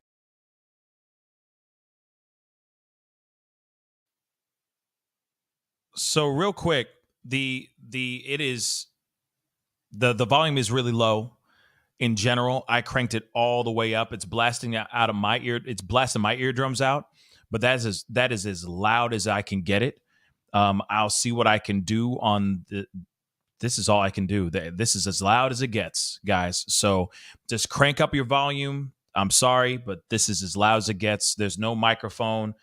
It looks like he's not standing in front of a microphone or anything. So he's just speaking, and this is just a wild audio recording. So, but this is basically just reiterating the things I just told you guys. Okay. So let's just keep rolling. Right now, you know if this was a targeted shooting or was this a random shooting? It's too early to discuss or to speculate on motives. That will be part of the investigation. Right now, we're gathering, we're making sure that we take care of the injured, secure the mall, look for the outstanding, and when we conduct that investigation and we have more information, we'll be able to provide it. But at this time, it's too early to discuss or speculate what the motive of the shooter or the reason for the shooting was. We saw some people on the text on running across the freeway, going towards the fountains. Is there any activity at the fountains as well? Right now, I don't have information that there was activity or any incidents at the fountains. I can say that after and during this incident, it was chaotic. People did flee. They were scared. Like I said, there was shots fired in the mall. It does cause panic, and I'm sure that is part of what was seen on the TechStop cameras. But again, I have nothing confirmed on the fountains. We don't have any other locations that we believe are involved or active. All we know right now, it's isolated to Cielo Vista Mall. Any age of the suspected shooter? You know, I don't have any information on the person in custody. Again, shortly after we conduct our investigation or start our investigation a little further, I'll be able to provide that information. But as of right now, I only have preliminary information. Do you have any information on the mall employees? Have they been able to leave? Or? Right now, they're trying to control the exit of all personnel from the mall, including employees, any shoppers. They're doing a slow, methodical clearing of the mall, which includes removing or safely evacuating any persons that were there, and that includes mall employees. Officer, we know there's a reunification center at Burgess. As people are leaving the mall, are they going to be allowed to use their cars, or are they going to have to walk there? You know, I don't know what the situation is with vehicles. I know they are moving witnesses out of the mall right now. I do believe they're utilizing city buses. As far as personal vehicles in the mall, I'm not sure right now. That'll be part of the investigation. And if that information comes available, I will provide it so that people coming to the mall or having to make arrangements can make other arrangements. Any information on the victims who shot agents? Again, all we have right now is preliminary. I don't have ages or male or female at this time. It's very preliminary. We want to make sure the scene's secure, look for the shooter or possible shooter that's outstanding, and make sure everybody's safe before I can get that information out to you. But as soon as it's available, we will provide it. Can you tell us when the suspect was taken into custody? Initial reports, and this is all preliminary, that the suspect was taken into custody inside the mall very shortly after the incident began. Now, as to how it happened, who placed him in custody, or how that unfolded, I don't have that information, but I do know that he was taken into custody, or correction. The person was taken into custody. I'm not sure if it's male or female at this time. Was taken into custody shortly after the incident occurred. Was a weapon recovered? I do believe that at least one weapon was recovered, but I don't know at this time in what involvement that weapon. No, I can't right now. That's part of the investigation, and we won't be divulging that until we have more information and can further the investigation along. So is it possible that there were two shooters? Again, we're not eliminating any possibilities right now. Anything is possible. This is all preliminary investigations and preliminary information. So we are not eliminating any possibilities or speculating on how it happened.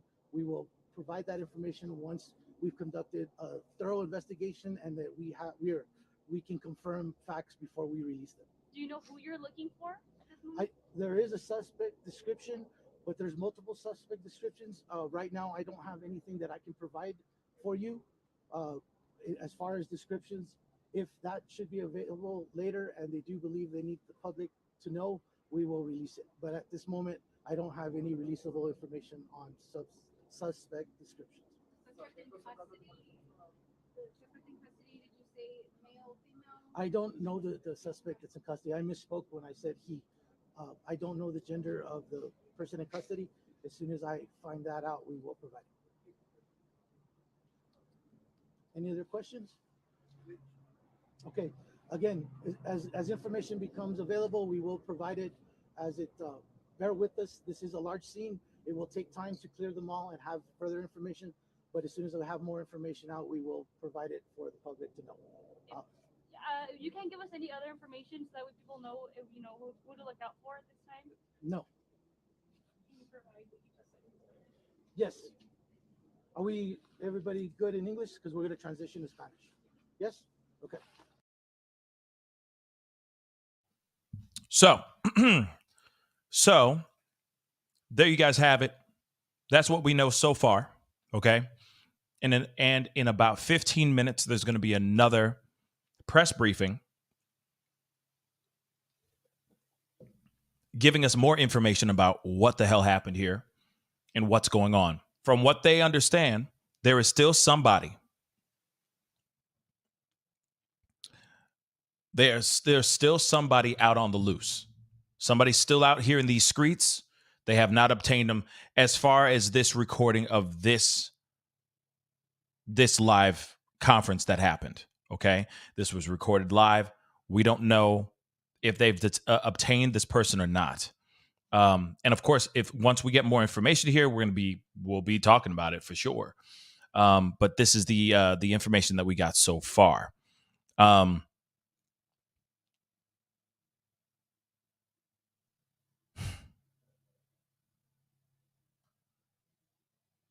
You know, it's pretty wild. Again, I'm still just thinking about the fact that there's been 72, if that's including today, including this particular incident, 72 mass tragedies in just 6 weeks. That's absolutely insane. And yes, I had to smash some food, y'all. Yeah, Nicole, I had to smash. I'm not even done yet, and it's so good. It's so freaking good. But, and you guys were wondering what I was eating. Turkey burger, asparagus, and some avocado. Okay. But this is absolutely crazy. The things that we are going through, the things that we are seeing every single day. Okay. And again, the fact that it's been 72, okay, 72 going on right now, 72 mass tragedies in just 6 weeks says a lot. It's basically like almost every 3 days or something like that, there has been a mass attempt or mass tragedy that has gone on. Some great, some small, but they have been attempts at people's lives. And that's what's crazy. You still can't do. Now you can't even go. You can't go anywhere anymore. It seems like you can't go to any event. Even now, I pause. I pump the brakes when I think about going to a concert. And I know, like, oh, what's that's ridiculous to live in fear. But at the same time, like, I do get scared about going to public events, public places, because somebody out here is going to feel some type of way or be angry about something, and use that one moment where we're supposed to be celebrating life or celebrating, or doing something really great. And when our guard is down, that's when they do all of this, right?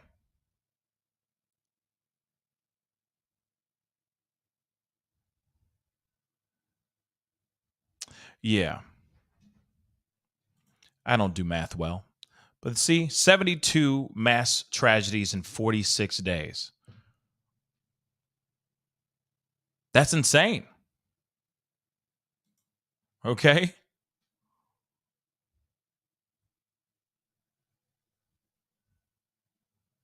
That's insane.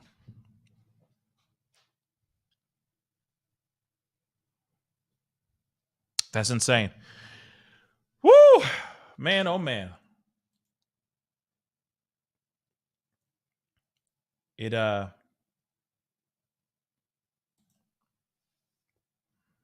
is very frustrating when you hear that. But actually, let me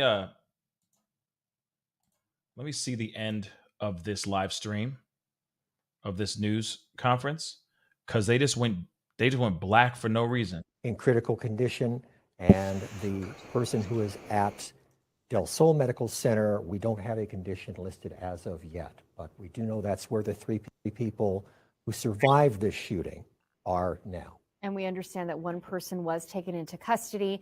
At last update that we got about 2 hours ago from El Paso Police, they were searching for a possible second shooter.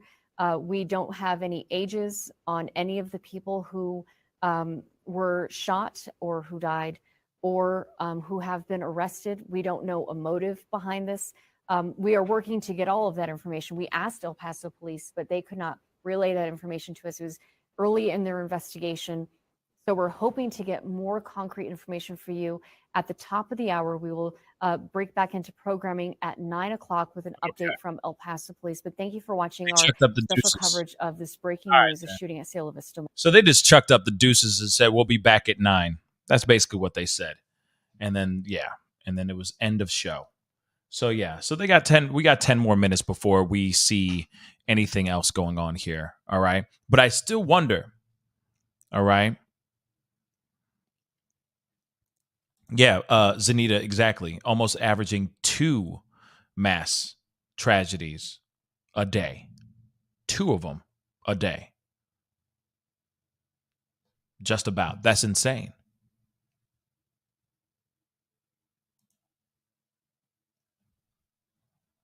Dwayne just said, talk about your highway to hell. No kidding. It's insane, y'all. Kooky Cat, thank you so much for the 5 pounds. I appreciate it. I'm from Northern Ireland. We had civil war from 1921, but mainly from 1968 to 1999 or 1998. I'm sorry, when I grew up there, I guess, or which I grew up through. I guess you're saying. I am shocked that there is nothing nothing has been done yet. Yeah, as much as we sit here and we're all racking our brains against this and trying to figure out how does this even how is this still continuing to happen, the violence, the chaos, all that, and of course this is happening all over the country, not only just in this country but also all over the world. We see mass tragedies because of certain countries being, getting in beef with each other, so on and so forth. It's just absolutely terrible and heart-wrenching to know that these are the things that we are living through and going through as we speak. And then it's also the thing of, well, what do we need to do to stop this thing? What can we do to get this thing moving again? Because my Lord, like as far as a movement towards peace, actual peace within ourselves, within the love of our neighbor, within brotherhood, right? When are we going to start looking at that again? Because it seems as if we don't. Like the 60s and 70s, which was like peace and love, man. Like, where's that? Where's that movement? It doesn't exist anymore. Now it's all, like I said before, it's all toxicity. Way too many Real Housewives of whatevers and love and hip hop whatevers, and then now everybody wants to be that, it seems. I don't know. I don't know. It's frustrating. Okay. Cademan, thank you so much for the 5. Hopefully I'm saying your name right. What part of these atrocities are environmental, and which part of this is a sign of a national mental health crisis? Is there a pattern to it all? Interesting. Which parts are environmental and which part? What's interesting, and when you say environmental, meaning like it takes a village, that whole, like that's kind of how I'm taking this part. Which part of these atrocities are environmental, like the environment that person's in, and which part of it is actually a mental health issue. And is there a pattern to it all? That's kind of what I'm breaking it down. I'm going to say this. I think it's a combination of both things. Because, a lot of times that we're seeing tragedies that happen within schools, for example, a lot of the times it's a kid who is feeling ostracized or feeling not connected to the world or not connected to their schoolmates, so on and so forth, or they're being bullied. But maybe they're not being able to fully say those things or talk about those things to their parents when they go back home because they don't want to look weak. And then that also starts a downward spiral towards mental health as well. So I could see it being a combination of both. I think it's the environment in which you're in, and also there is that part of mental health. I think that everyone can be depressed. I can think that everyone has bouts of depression or struggles with their own mental health. Not everybody just wakes up smiling, every single day saying, "Oh, the world is filled with lollipops and daffodils and everything's good." We all have life. Life is a roller coaster. All right. It goes up and it goes down. And sometimes it goes down for a very long time and then it goes all the way back up. You just never know. Or it stays down in the mind. Right. So I think it's a combination of both. It's environmental and it is within you, because it's whatever's going on the outside is affecting you. And of course, there is that other part too, where you have someone who is born with mental health issues, naturally born with those situations, those issues, depression, bipolar, etc. You have those things born integrated into your body. And then on top of that, maybe you're unluckily growing up in an incredibly toxic and negative environment that can push that person deeper down that dark tunnel. Right? Deeper down that dark hole. But imagine if that person possibly was brought up in a happy, bright world. The environment around them is nothing but positive. They have good friends. They speak to somebody that is there to listen to them. Their parents have time, not only just to run out and make the money so that they can keep the lights on, but they actually have time to be a parent to that child and help them with their bipolar or their depression. Maybe that child would not go and grab Papa's favorite pistol, or wouldn't go and find some a long rifle through the dark web, or find a group of friends that are angry as well and saying "F this," and we're all going to plan this big event that's going to wipe out as many people as we can, type thing. So, Cademan, I appreciate your question, but I think it's a combination of both, my brother. I think it's a combination. And it could very well be one about environmental, and it could be separate, and it can be both. That's the way I see it. But I do think, let me bring that back up again. I'm sorry. But let me bring this up one more time. The mental health definitely has a big part of it. Because you can't sit here and say that person is going to go grab that gun, go into a facility, college, mall, movie theater, high school, grade school, and say that they're mentally fully 100% even, that they're fully mentally well. So you have to look at that as well, too. So I do think this is a big problem within the mental health wellness world, that we do need to look at our kids. We do need to look at the ones that we love. And it's tough because we can't gauge what people are thinking. We don't know the future. We are not psychic. We are not soothsayers. We are not Miss Cleo, come get your free reading. We're not that. Right?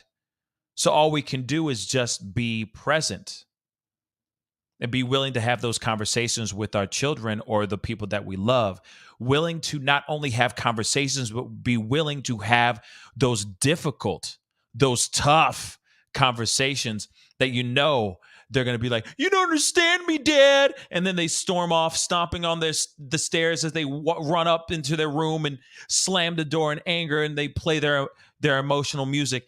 You got to have these tough conversations with the kids. And then when they speak up, you listen. And not use this powerful drug that I think a lot of parents have. And I know some of y'all might not like what I'm going to say. But this a crazy drug that runs rampant within parents. And it's called denial. My kid's fine. Yeah, no, he's a straight G. He good. He fine. Tomorrow it's going to be another story.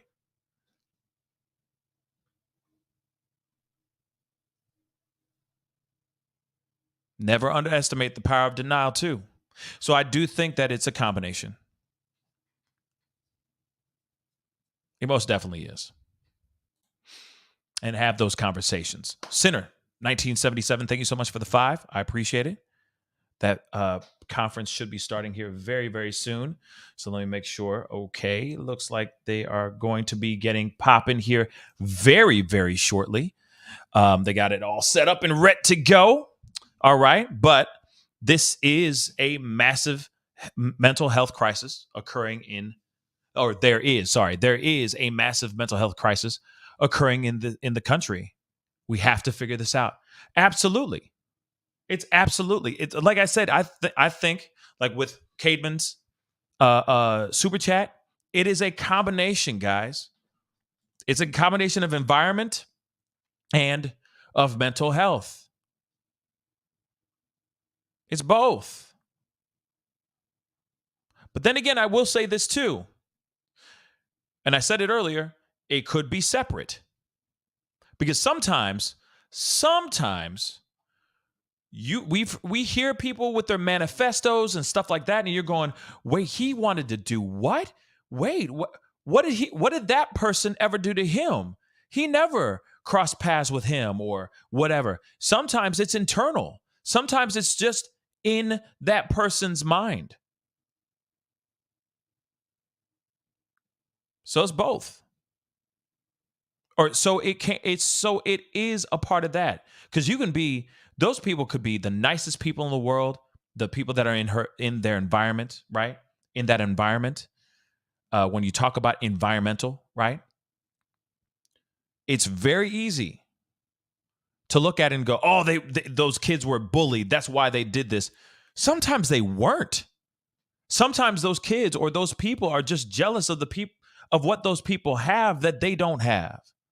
Their lives are so good and all that. You hear these manifestos. Some of them are just like that, fueled with anger and animosity towards kids who have certain privileges that they don't have, that they wish they had.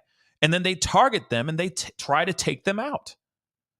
When those kids are like, I was really nice to him in high school. I don't know why why my name is on this list. Again, it's mental. We hear these manifestos of how they feel on the inside. And they may not even be bullied at all. People may just keep a distance from them because of how socially awkward they are. It's just something to think about, guys. Let's hear this. It's a brand new press conference that's happening right now.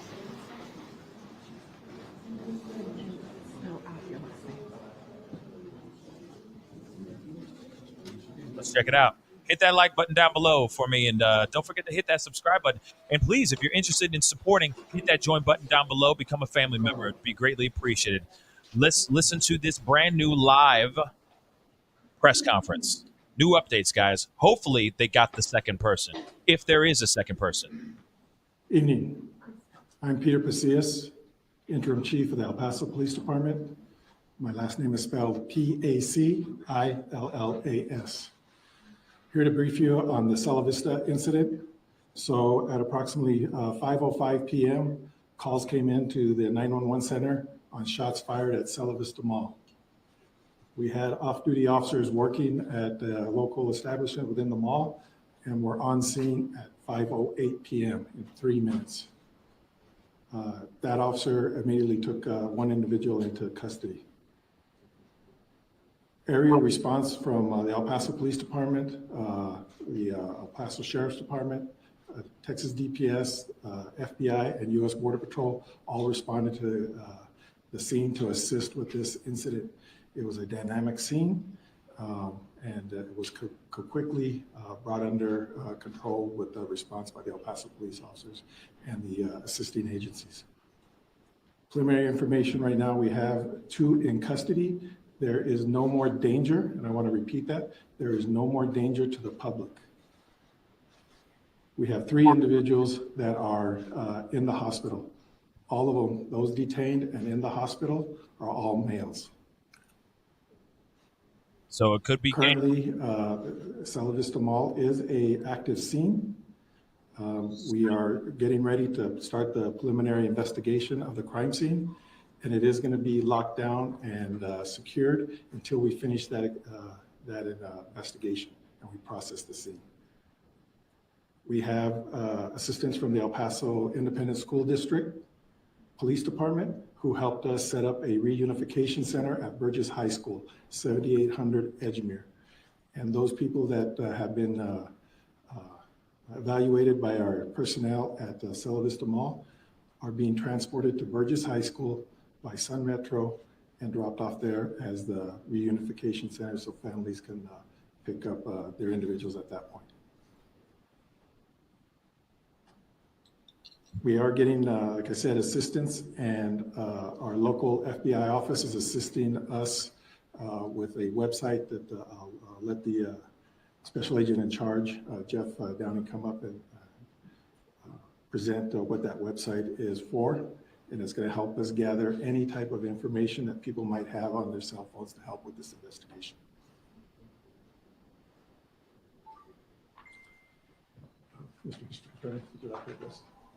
So this might be some street stuff. Today has seen unprecedented, fantastic response from local, state, and federal law enforcement agencies. There's been a fantastic coordination by all of our agencies. The united front that the law enforcement agencies put forward today shows that the El Paso Police Department in the lead has been able to secure this scene, has been able to put forward a fantastic presence, and to assure the community that with all of our law enforcement parties combined, we are able to provide safety and security for our community.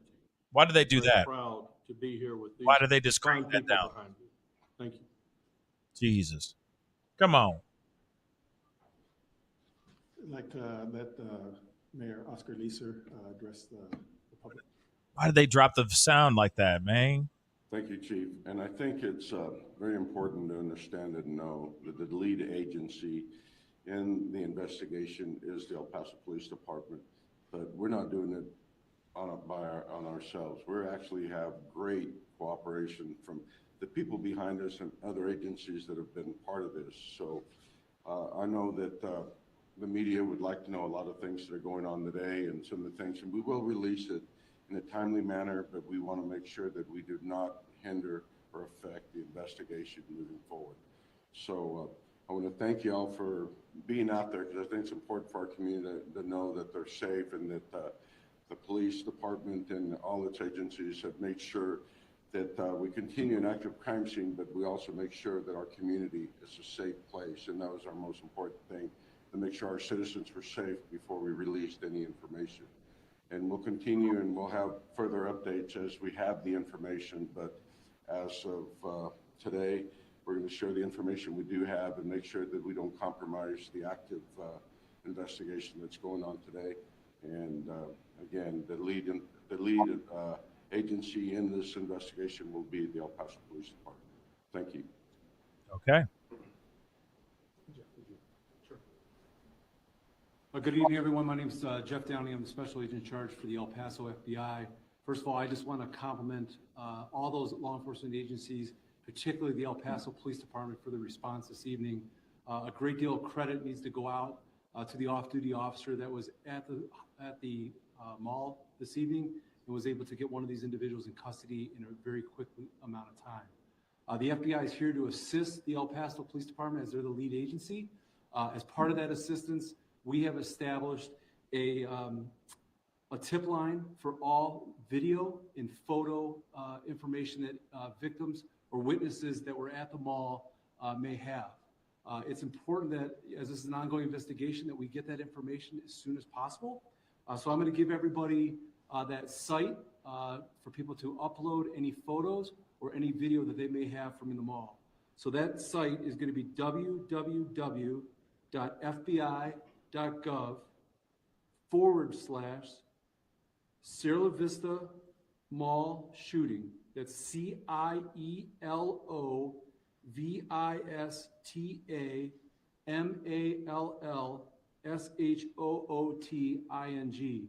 And it's imperative that that's all in lowercase. Yeah. This information will also be put out in a written press release, and it'll be tweeted out as well for the information. I call this So once again, I do want to compliment all those that responded in the El Paso Police Department for all their work tonight.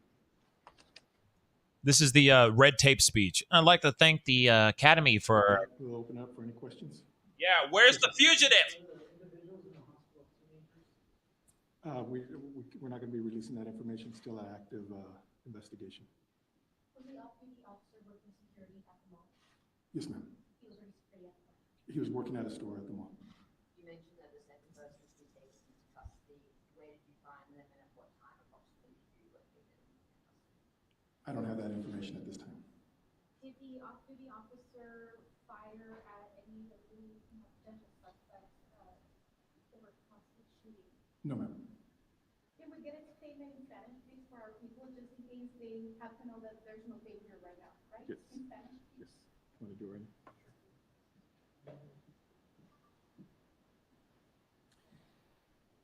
Javier Zambrano, sargento con el Departamento de Policía del Paso.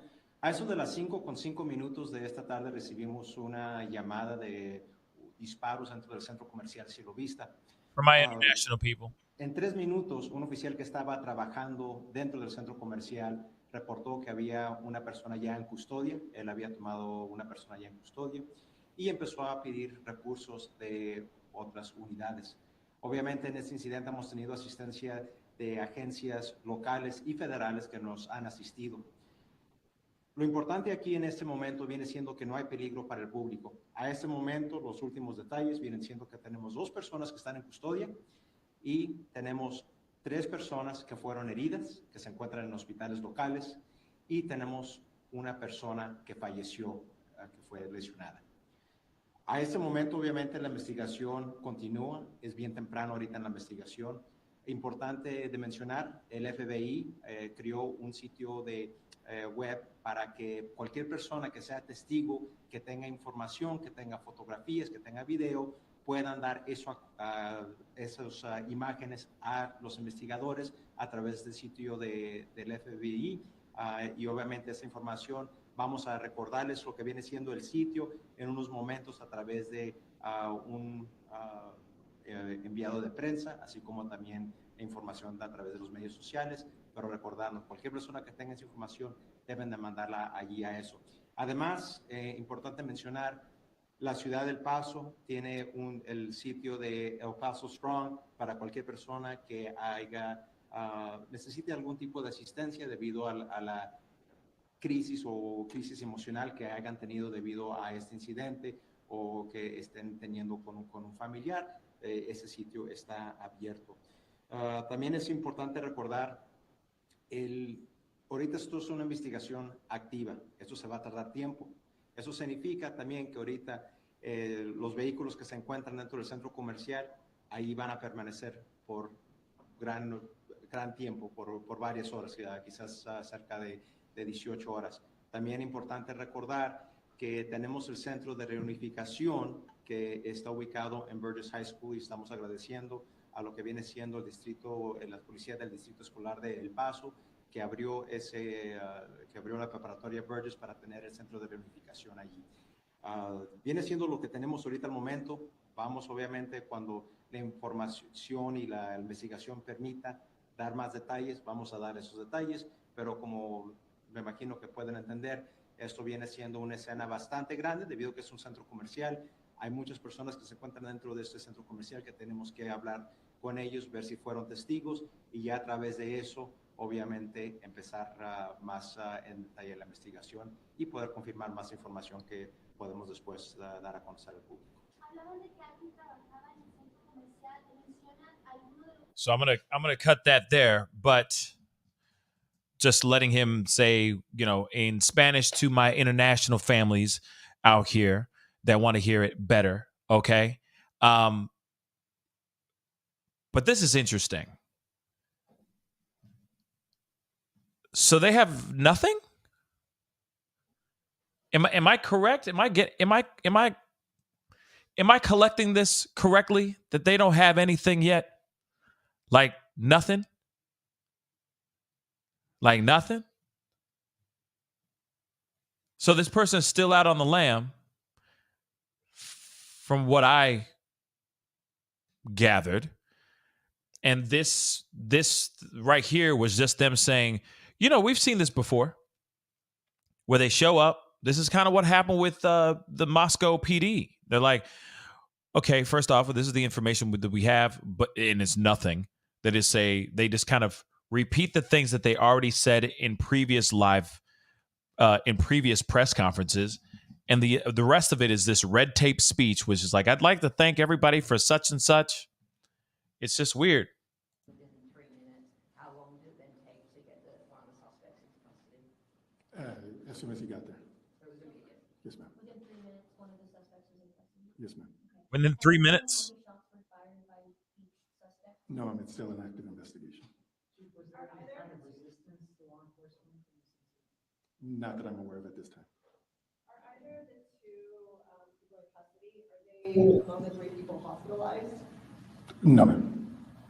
Is the El Paso gang unit investigating? No, the Crimes Against Persons is the lead investigation unit within the El Paso Police Department. Was it between 2 groups or? We don't know at this point. It's still, the scene has barely been turned over to our Crimes Against Persons and our crime scene unit. You mentioned that all 3 in the hospital and both suspects are male. Any word on the person who died, their gender, age, anything like that?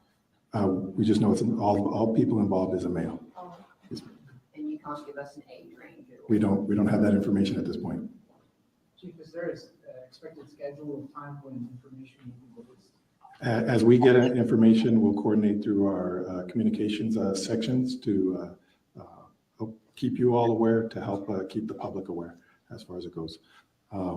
As this whole thing develops and the crime scene, once our detectives and our crime scene units are able to evaluate how big the crime scene is, we can get more information as what's happening out there at Cielo Vista. Was the officer injured who took the first suspect in custody? No, ma'am. You said Cielo Vista Mall is going to stay locked down until the investigation is complete. Do you have like an estimate, like a couple of days or a day or anything like that?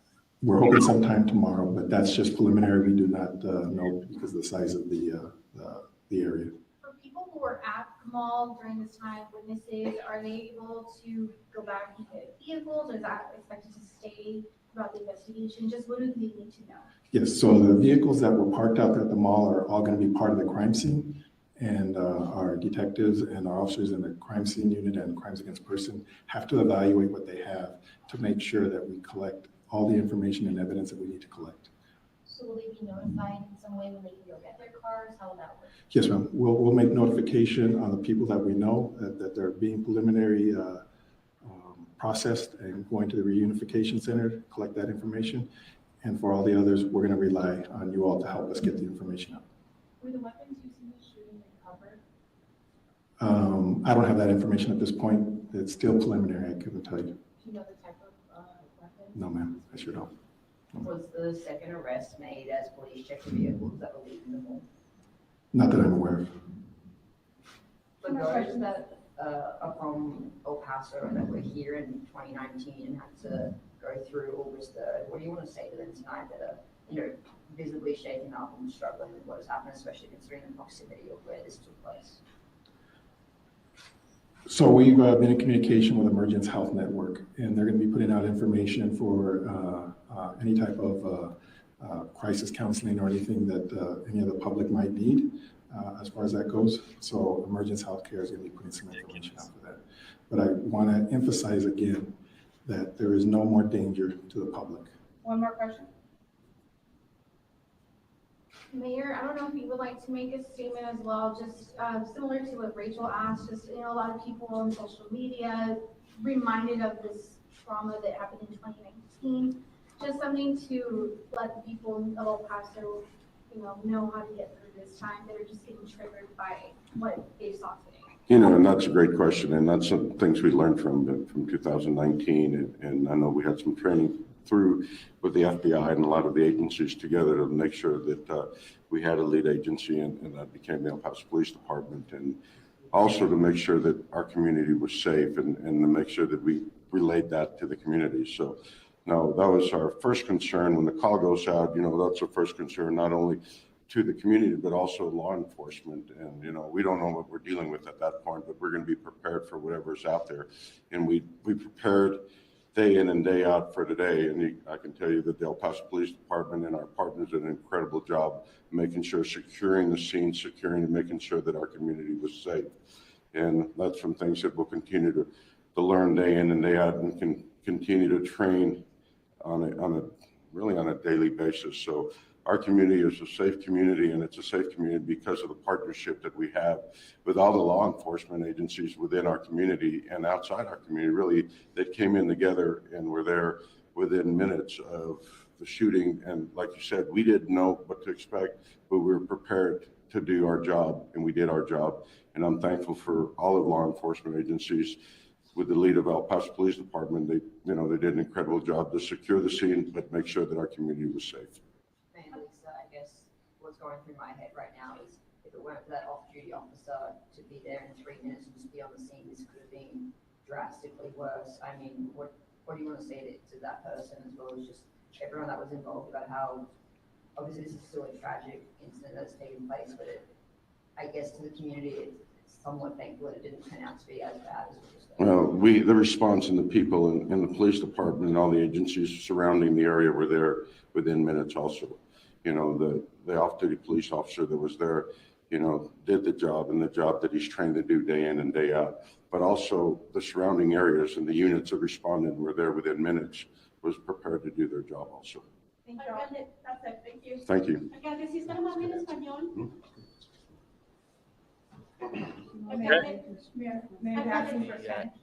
That is the end of the news conference. Again, that website at the bottom of your screen, www.fbi.gov/Cielo Vista Mall shooting. That will bring you to a page that allows you to put your first, middle, last name, phone number, email address, and any information. That's the only part that's required.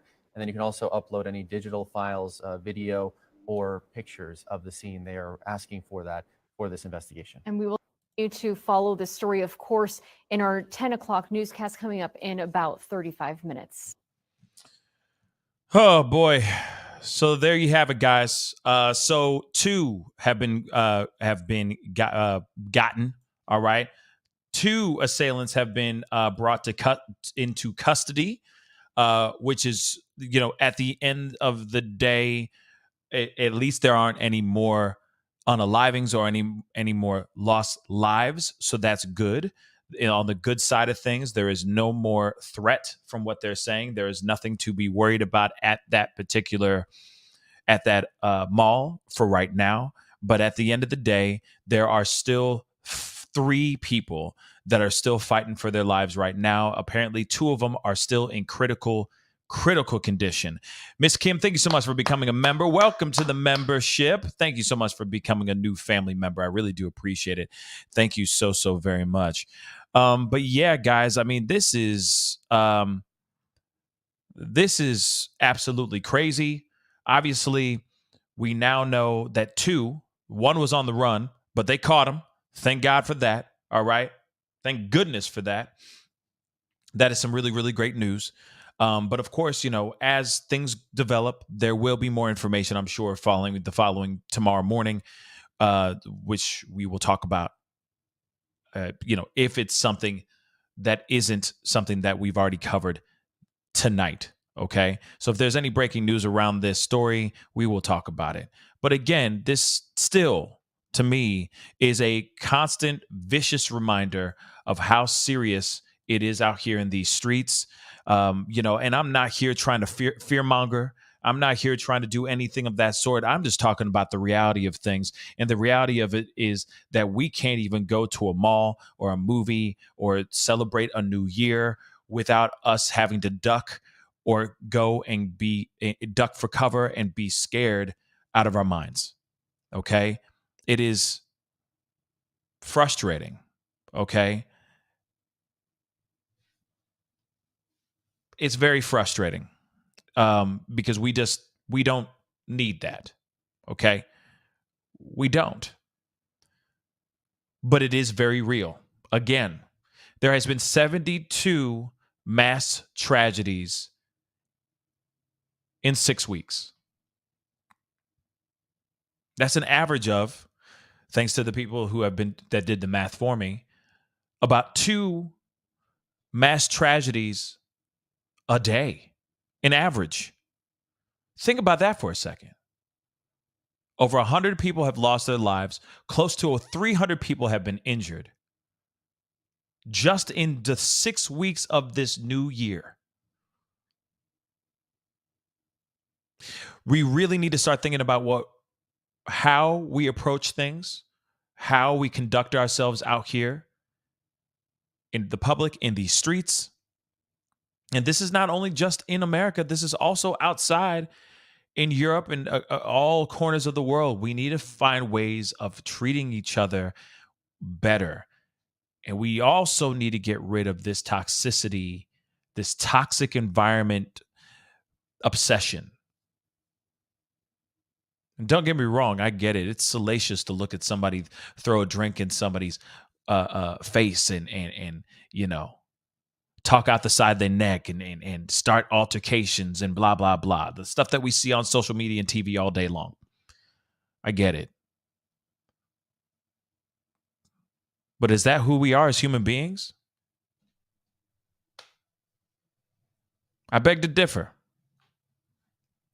Real quick, I got a super chat. Miss Kim, thank you so much for the 5.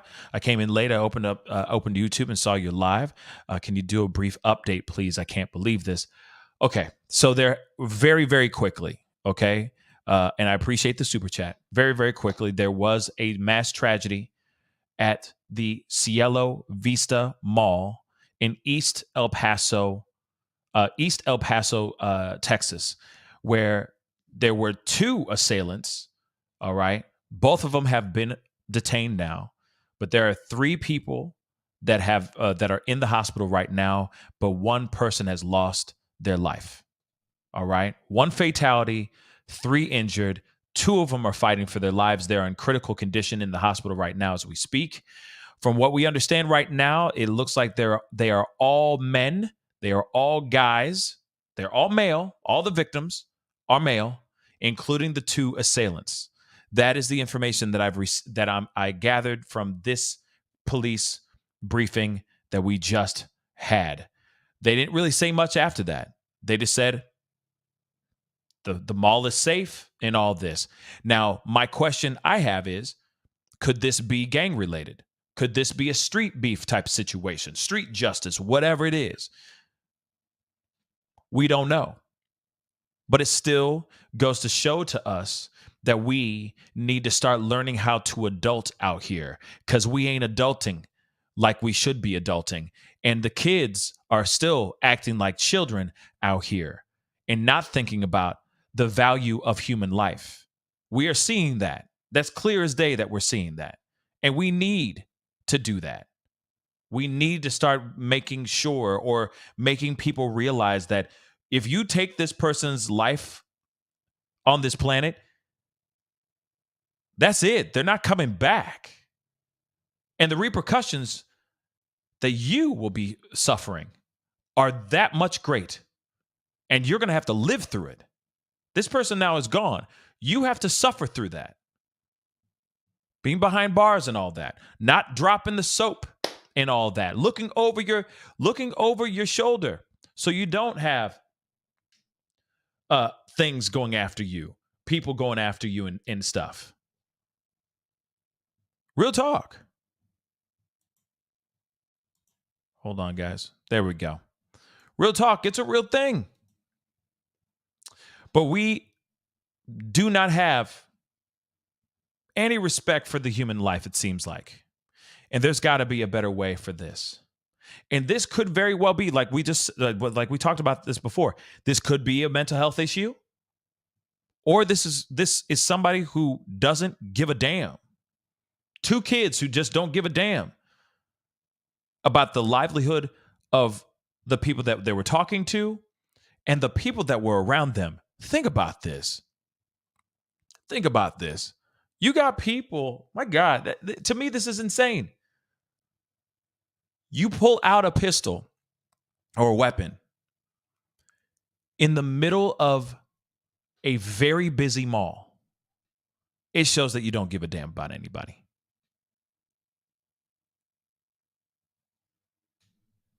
You have absolute disregard for human life.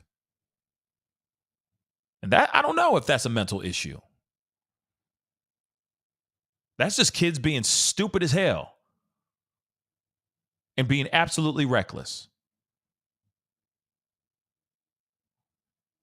At least that's how I see it. Because this could very well be just a beef between some dudes, and then they pull out the pistols and they don't care that there's kids, little kids there, families, parents, all that in this area. Like I said, disregard for human life, zero. And that's disgusting. And we all need to come and look at this and come together and realize that our young kids need to wake the F up. Because at first, it was violence in the streets. And it may be on some corner of this place and blah, blah, blah, in a random street in the city.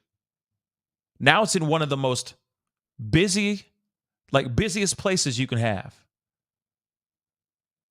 In a place, by the way, they even said it in the atrium or the spot where all the food spots are. They said all that stuff started happening right around there. And that area gets packed of hungry people, families, kids.